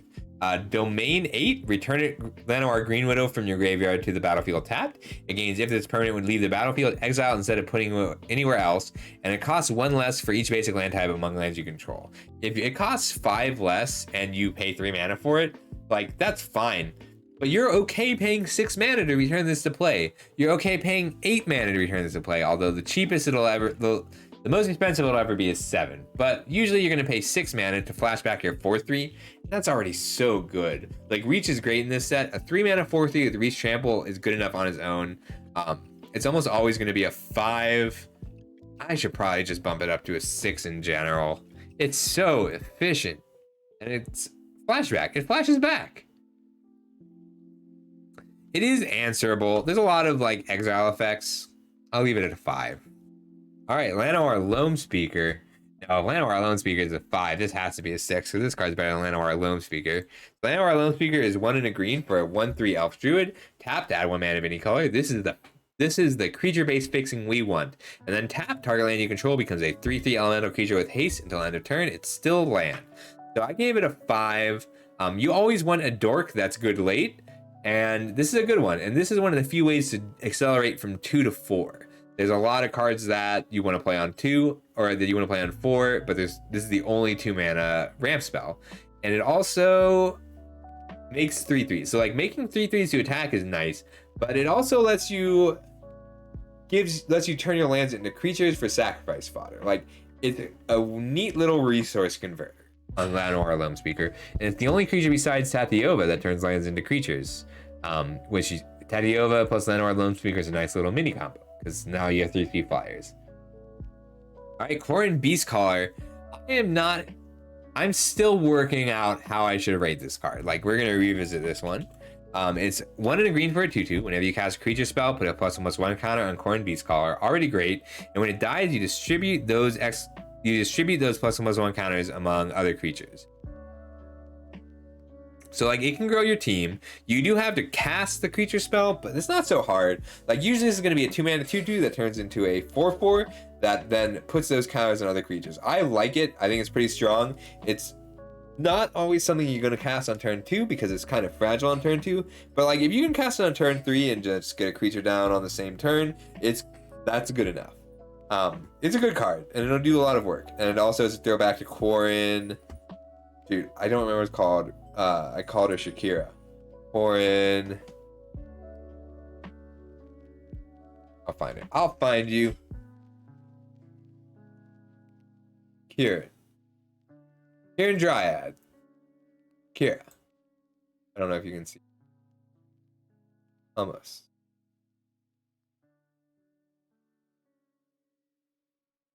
Alright, whatever. We'll stop worrying about it. Okay. Moving on. We're almost done with green, and then we've got multicolored, and then we're done. Alright, Silverback Elder. This card's just a bomb. When you open it, you take it, and then you play it. 2 green, green, green. That's triple green, so you do have to be pretty heavy green, but green is the easiest color to be heavy on compared to the others. Whenever you cast a creature spell, choose 1.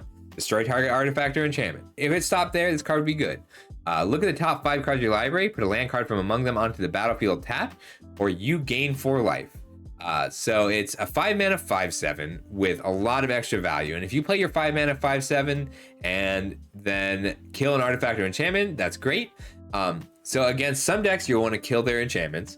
Against some decks, you're going to want to look, like against the more controlling decks, you're going to look at the top 5, grab a land for later so you can multi-spell. And against the aggressive decks, you're just going to gain a ton of life. And everyone is going to have trouble dealing with you. Very good card. I'm kind of glad that there's such a strong ape or legendary. There would be some ape commanders finally. All right. Oh, so I gave it a floor of a 7, an average of a 7, and a ceiling of an 8. And it's just a ceiling of an 8 because you need creatures to come down after the Silverback Elder, and you need to think about which mode you choose. The World Spell. 7 mana Saga, Mythic, read ahead. 1 and 2 are look at the top 7 cards of your library and reveal a non-Saga permanent, put it into your hand. And then Chapter 3 is put up to 2 non-Saga permanent cards from your hand onto the battlefield. So this is not this is a constructed card. It'll see some commander play. It essentially reads 7 mana, draw 2 cards, put 2 cards into your play over 3 turns. And the problem with this card is if you can afford 7 mana for the World Spell, you can afford 7 mana for anything. Nothing costs more than 7 mana in this set. So the fact that it's spread out over 2 turns, if you start on Chapter 1, whatever you grab off the World Spell, you're going to cast for the next 2 turns. Then you'll have nothing to put into play, and you'll have a dead Chapter 3. So this is a 7 mana divination, and that's bad. It's a bad card. It's a bad card. Threats undetected. 2 green. So this is gifts ungiven for creatures with different powers. There's a library for up to 4 creatures with different powers. Reveal them. Opponent chooses 2 of those cards, shuffle into your library, and you put the other 2 into your hand. It's not even that. It's not even big. It just costs 7 mana. If this were a 7 mana 7/7 that did this, I could see it. Fuck off, Mogus. I don't want followers that way. I'll ban you in a minute. So this card is incredibly hard to assemble. You need 4 creatures, none of which your opponent wants to give you, with different powers that are relevant on the following turn. Let's go for it. Like, I think this card is bad. I'm still going to try and play it all the time. You have to very carefully craft your threat packages. Like, it's tough because you need more than 4 creatures that meet those criteria. In case you draw some of them. No, don't look at the bot. Ignore the bot. All right, Urborg Lurgoyf. That's the first time I managed to say that without stuttering. I gave it so it is 1 and a green with kicker blue and or black. When it enters the battlefield, mill 3 cards for each time it was kicked, and its power is equal to the number of creature cards in your graveyard. Toughness is that +1. So this is a uniquely good card in this format because green-black really wants to mill itself, and there's almost no ways to do that. This is one of the only forms of self-mill in the whole format. There's a lot of things I can't say without stuttering ears. I've been practicing very hard. So this is one of the only forms of self-mill. Oh, thanks, dog. Oh, I made dog a mod. That was a good idea. I'm glad you're a mod, dog. I don't stutter when I say that. It's pretty close, Dad. I think it's mostly just missing a commander. But this card is good. It's usually just going to be a 2, like on average, it'll be a 2-mana 2/3, and it'll grow over the course of the game to be maybe a 4/5 or a 5/6, and that's a great rate for 2 mana. But if you're playing this card, most often you're gonna want to kick it, and that's because you want cards in your graveyard, and it's really hard to put your cards into the graveyard in this format. The ceiling on this card is a 6 when you are just straight Sultai, blue, black, green, and you need those cards. I'm happy for you. All right, so that's the last of the green card. I'm gonna drink some water and we'll move on to multicolored.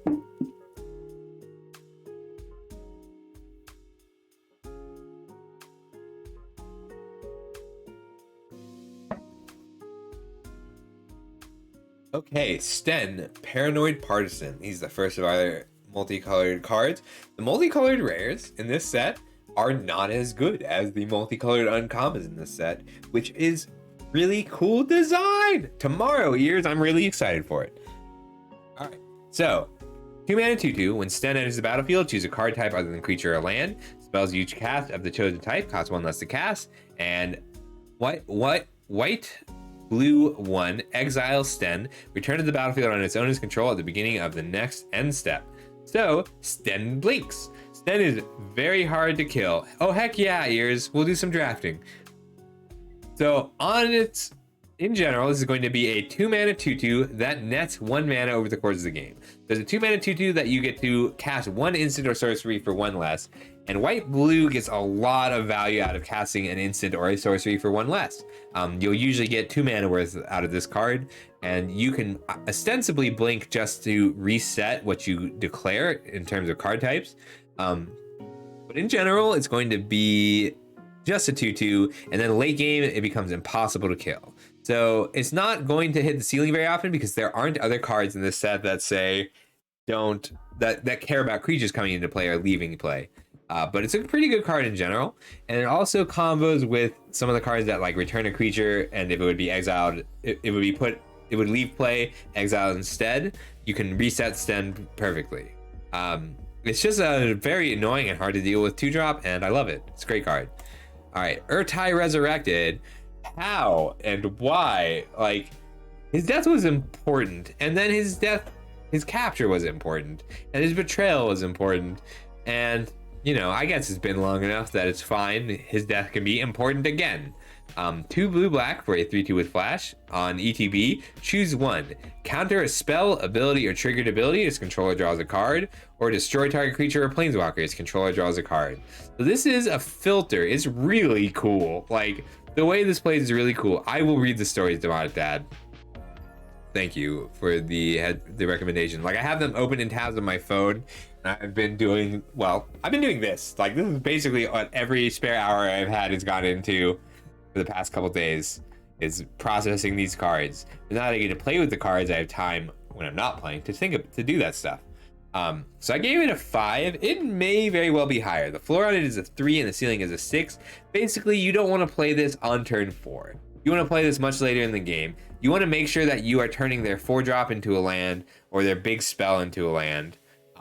But it answers anything. It gives them a card for it, but it answers literally anything. That's not quite true. I mean, it counters any spell and any ability and a creature or a planeswalker. This is very good. Urtai will do a lot of work for you. It's worth splashing most of the time. I'll pick him first. Just be careful. Like, he's a hard card to play with. Rewards timing. And don't treat it like a 4-drop. Like, you'll play it on turn 6 or 7 most often, unless you are countering an important spell. It is also, it combos with discard. Like, if they have no cards in hand, they draw a big spell for their turn. You get to Urtai, and maybe you have the Raven Man to go with it. It's a cool card.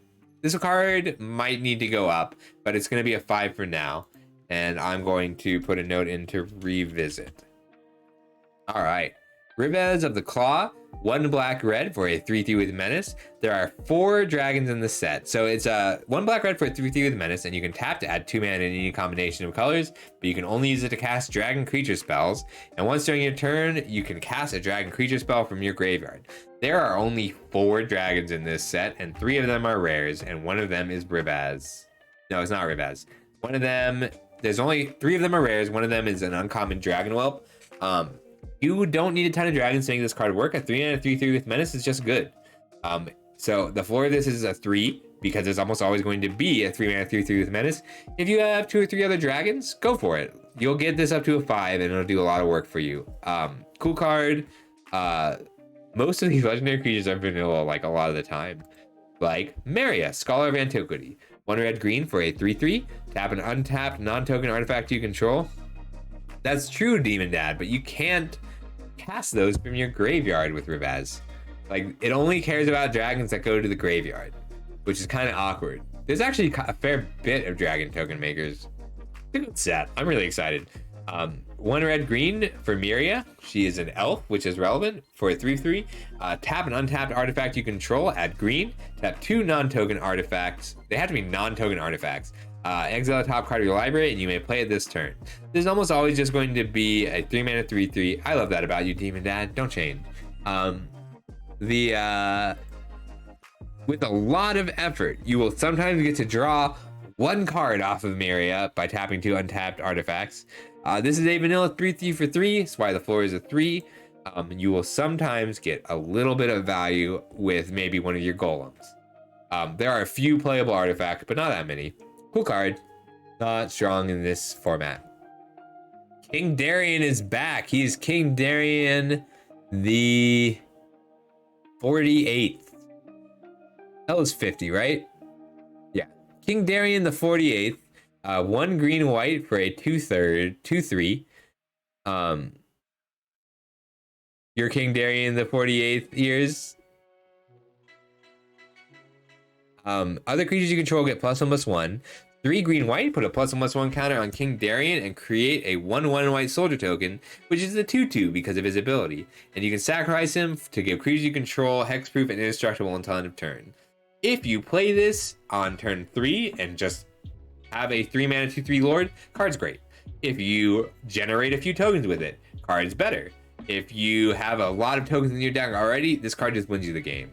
I am raising the rating on this card up to a 6 because, like, I will take this over most uncommons. It plays really well. It's great to a blank. If you play this to an empty board, which is a weakness a lot of lords have, is being bad on an empty board, it begins to generate its own board. It's very good. All right. Ratadrobic of Urborg. 2 white black for a 3/3 with vigilance and ward. Sorry, I gave King Darien a 6 with a floor of a 4 and a ceiling of 7. I've been not good about remembering to read these. Ratadrobic of Urborg, 2 white black for a 3/3 with vigilance and a ward. I forgot to mention, Miria is a 3 and not a 2 because she has a relevant type line. Being legendary is relevant in this set, and being an elf is relevant in this. Sorry to jump around so much. All right, back to Radadric of Urborg.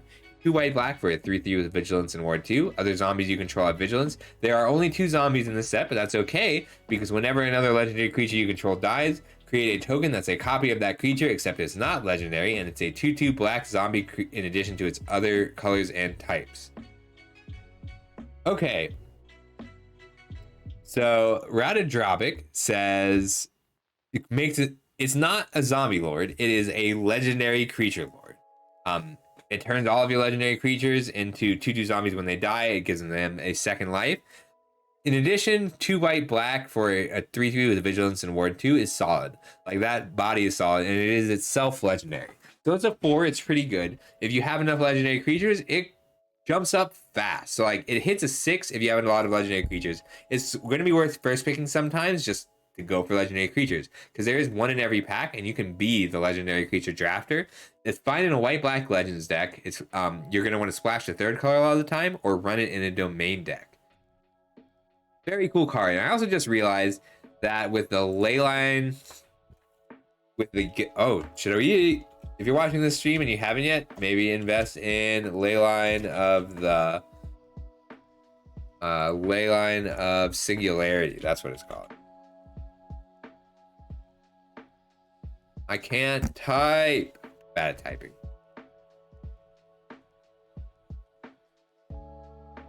Oh, there it is. So it's a guild pack card, and if you play it with Radadrobic, then you can sacrifice a creature infinitely. Not financial advice, that's right. So you sack the 2/2, make a 2/2, and then you get to go infinite with this in Modern. And you can start with one of your combo pieces in play, which is cool. It's not a good combo, but it's a fun combo. Infinite stacks are always fun. Alright. Jorah, Ageless Innovator. I love Jorah. One of my favorite characters in the game. Blue-red for a 2/3 legendary human artificer. And you can tap to put 2 counters on her and cast an artifact with mana value X or less from your hand. She's a vanilla 2/3. You're never using this ability. You may use it once and get really excited about it. You have my permission. In general, it's a 2 mana 2/3 legendary vanilla creature. Like, it's got a legendary type line. Great in other formats, but take her because you need a legendary creature in this, not because she's strong. Unlike this Namada, Primeval Warden. I love Namada. You may have noticed if you're on Twitter that Namada was the character card around which I built my very first constructed deck ever in 2001. It was a terrible deck. I love it, and I have fond memories. 2 black-green for a 3/4 with reach. So far, so good. If a creature an opponent controls would die, exile it instead when you do create a 1/1 green sapling creature token. So the exile is relevant, and the sapling is relevant. And then you can green, sacrifice a sapling, give it +2/+2, and give Namada +2/+2, or sacrifice 2 saplings to draw a card. This card is very strong. Like, you want some removal to go with it, but you should have some removal to go with it. Like, that is just an important part of playing limited. But all in all, very good card. It's a 4-cost 3/4 with reach, which is already solid. Like, I'll play that. It exiles, it makes tokens, it uses the tokens, turns them into better cards. Great card. It's worth noting that only Namada and the green uncommon Saga make saplings. That's it. Those are the only 2 ways to get saplings in the whole set. Which is kind of good, because if you can make a bunch of saplings, this card would be busted. Alright, moving on. Astor, Bearer of Blades, 2 red-white for a 4/4. You can look at the top 7 cards of your library, reveal an equipment or vehicle from among them, put it into your hand, and the rest go on the bottom. Equipments you control have equip 1, vehicles you control have crew 1. This is a vanilla 4 mana 4/4. There are 2 vehicles in the set, and there are 2 equipment in the set. But now I just realized if you happen to have both this and the Weatherlight Corrupted, then this lets the Weatherlight Corrupted crew without having to get the Phyresis counters, which is kind of cool. He's so good, he can fly even a Phyrexian ship. Love it.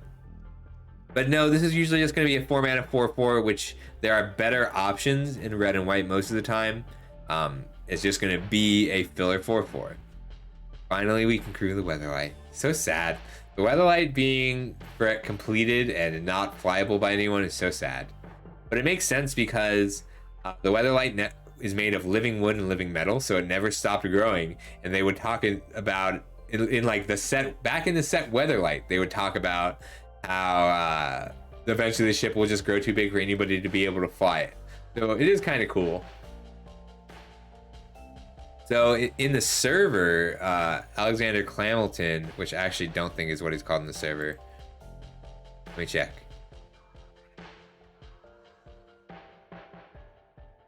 Gotta check his name. Yeah, he's Alexander Clamilton. Alexander Clamilton in the server has been working on using Astor Bearer of Blades to do hammer time in Pioneer, which I think is gonna work. Like this card digs you for your hammer and lets Giant's Hammer give +10/+10 for only a single mana. Colossus Hammer, this card.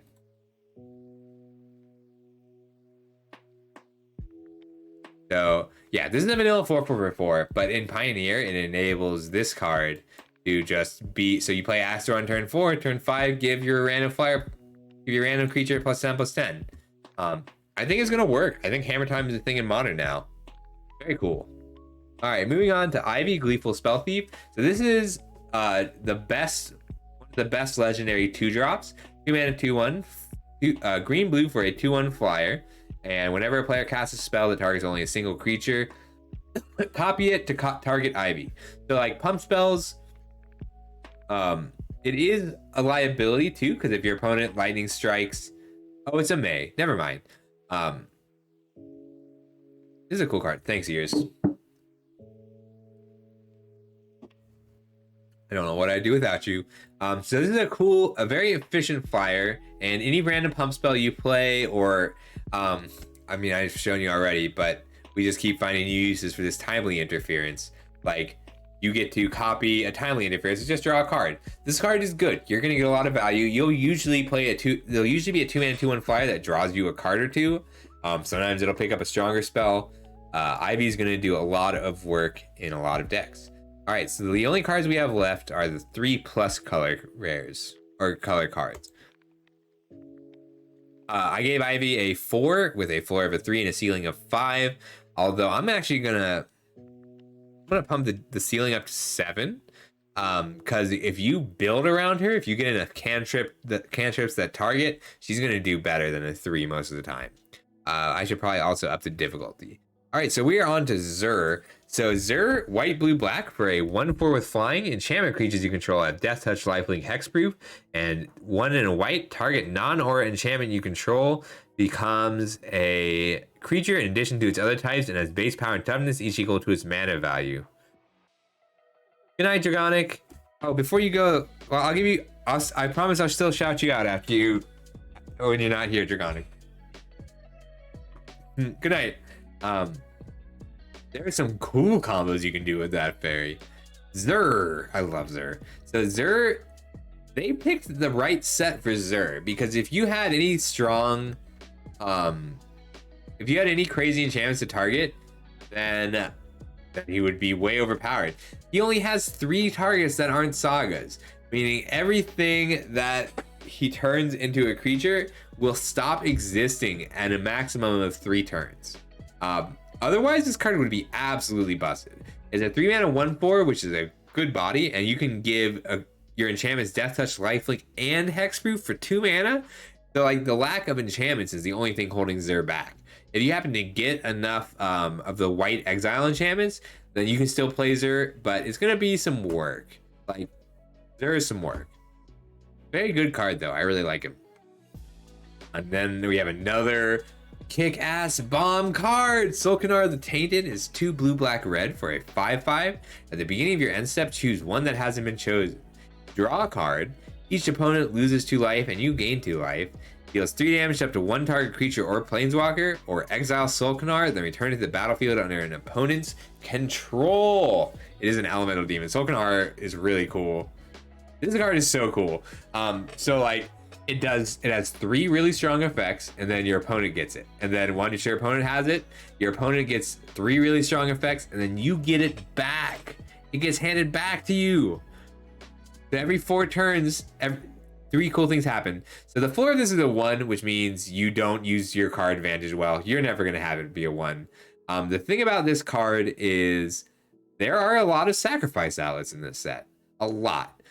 Specifically in black and red, there's not a lot. There's like 3 sacrifice outlets, but you don't have to sacrifice it right away. So like they cost some mana to sacrifice for the most part, but in general, you're like when you're going to draw a card, drain them 2, kill a creature, attack for 15, and then bone shards away the Sulkanar.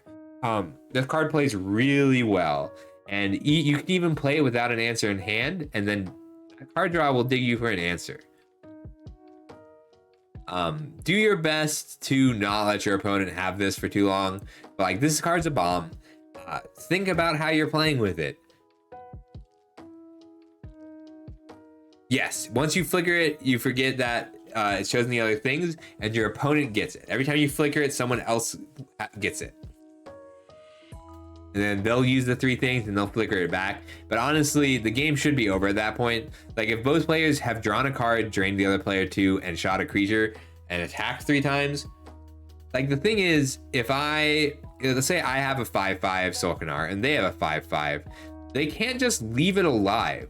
Like if I draw a card, attack, and then drain them 2 and attack, and then shoot a creature and attack, they're either chump blocking it 3 times or killing the Sulkanar. Correct. Yes, but that's why, so you weren't here at the beginning. There is only one way to flicker in the whole set, and I gave it a 7, which is really high. Like I only gave Sulkanar a 5. Like 7 is one of, I think there's 3 7s in this set and 1 8. And Golden Argosy has a 7 because it's the only thing in the set that lets you flicker. Like flickering, this set is really well thought out. Like not to disparage the past few sets, but there are so many little synergies that are missing or hard to find. Yes, in Commander, this card is awesome. Sulkanar, I gave a 5 with a floor of 1, meaning you don't play it well at all. But if you play it moderately well, it's going to be a 5, and if you use it at its best, it's an 8. It's going to win the game. This is a cool set for Commander. Like with Soul of Windgrace. Soul of Windgrace is so cool. I'm glad that Windgrace's soul is still around. He did say when he did, so Windgrace in the story in Time Spiral saved everybody, and he's like, don't worry, I'm not dying here. And his soul is still around. So it's 1 black, red, green for a 5/4 with when it enters the battlefield or attacks, put a land card from your graveyard into the battlefield tapped under your control. Any graveyard, not just your graveyard. Yeah, we're focusing on draft. This is a cool set for Commander. I'm pretty happy with it. So you can pay a green, discard a land to gain 3 life. Pay a red and a colorless, discard a land to draw a card. Pay 2 and a black to discard a land card and gain indestructible and tap it. So it's a 4 mana 5/4 that generates quite a lot of value at the cost of discarding land. So it also takes a lot of mana to use the abilities. So there's a bit of an issue with playing your lands versus saving them to use them for Windgrace. But like if you keep Windgrace indestructible and turn some of your lands into cards, they do come back. So it's more of a timing issue. Like there is going to be some tempo. You have to plan your sequencing really carefully with Soul of Windgrace, but it's powerful enough that even if you don't, it's still going to be a playable card. And the only reason the floor is 2 is because 3 colors is tough, but like this is a sneaky domain payoff and enabler. You're going to be picking up your lands a lot and putting them down again with domain, and it helps you. Like you can discard lands, draw more lands, put them back into play to enable domain. It's a cool card. It's going to play really well, and it's appropriately rare at Mythic. Shauna, Purifying Blades is the she's really good. So she got a big bump. She was an uncommon before, and now she's a Mythic rare. Green, white, blue for a 3/3 with lifelink. So far, so good. At the beginning of your end step, you may pay X if you do draw X cards. X can't be greater than the amount of life you gain this turn. So she's only the floor. Yeah, she got a big upgrade. Like she apparently just anti-Phyrexian, which is, you know, solid Mythic rare things. So if you have a situation where you manage to play Shauna on turn 3, attack on turn 4, gain 3 life, and then draw 3 cards, you're gonna win that game. Like your opponent can do so, like suddenly you get to play your shore ups and your pump spells and keep your opponent from stopping Shauna and just keep hitting and keep drawing cards. Like 3 colors is tough to have on turn 3, but not impossible. Build your deck to play her, and she will really reward you. Great card. I gave her a floor of 3 just because she's 3 colors, but if you play her, she's going to be a 5, and her ceiling is 7 because drawing X cards is huge. There's not a lot of there's a lot of incidental life gain too, so like, you don't always need to attack with her. I think the reason for that is they essentially removed the ability for like Dominaria can't produce Planeswalkers anymore, and I don't think we know that 100%.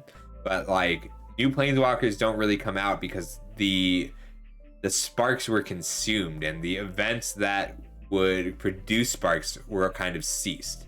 I agree with you. Like Shauna would spark, but she doesn't have those events anymore. So we might see a huge, Ears, now that you say that, we might see like a big cataclysmic event probably caused by Karn's. So like there's a card in here, Karn's Celix. Hey, let me do the last card and then I want to talk about this some more. All right, last card of the set is Joda the Unifier. I gave it a 1 because if you are paying white, blue, black, red, green for your card, it's got to do something when it comes in. So it's a Wooburg for a 5/5. Legendary creatures you control get +X, where X is the number of legendary creatures you control. That's cool. And legendary spells you control essentially cascade for non-cascade creatures. Not opposed to paying Wooburg for a card, but if you like the Kami War in the last set would exile a permanent when it came in and then bounce a permanent on the second turn.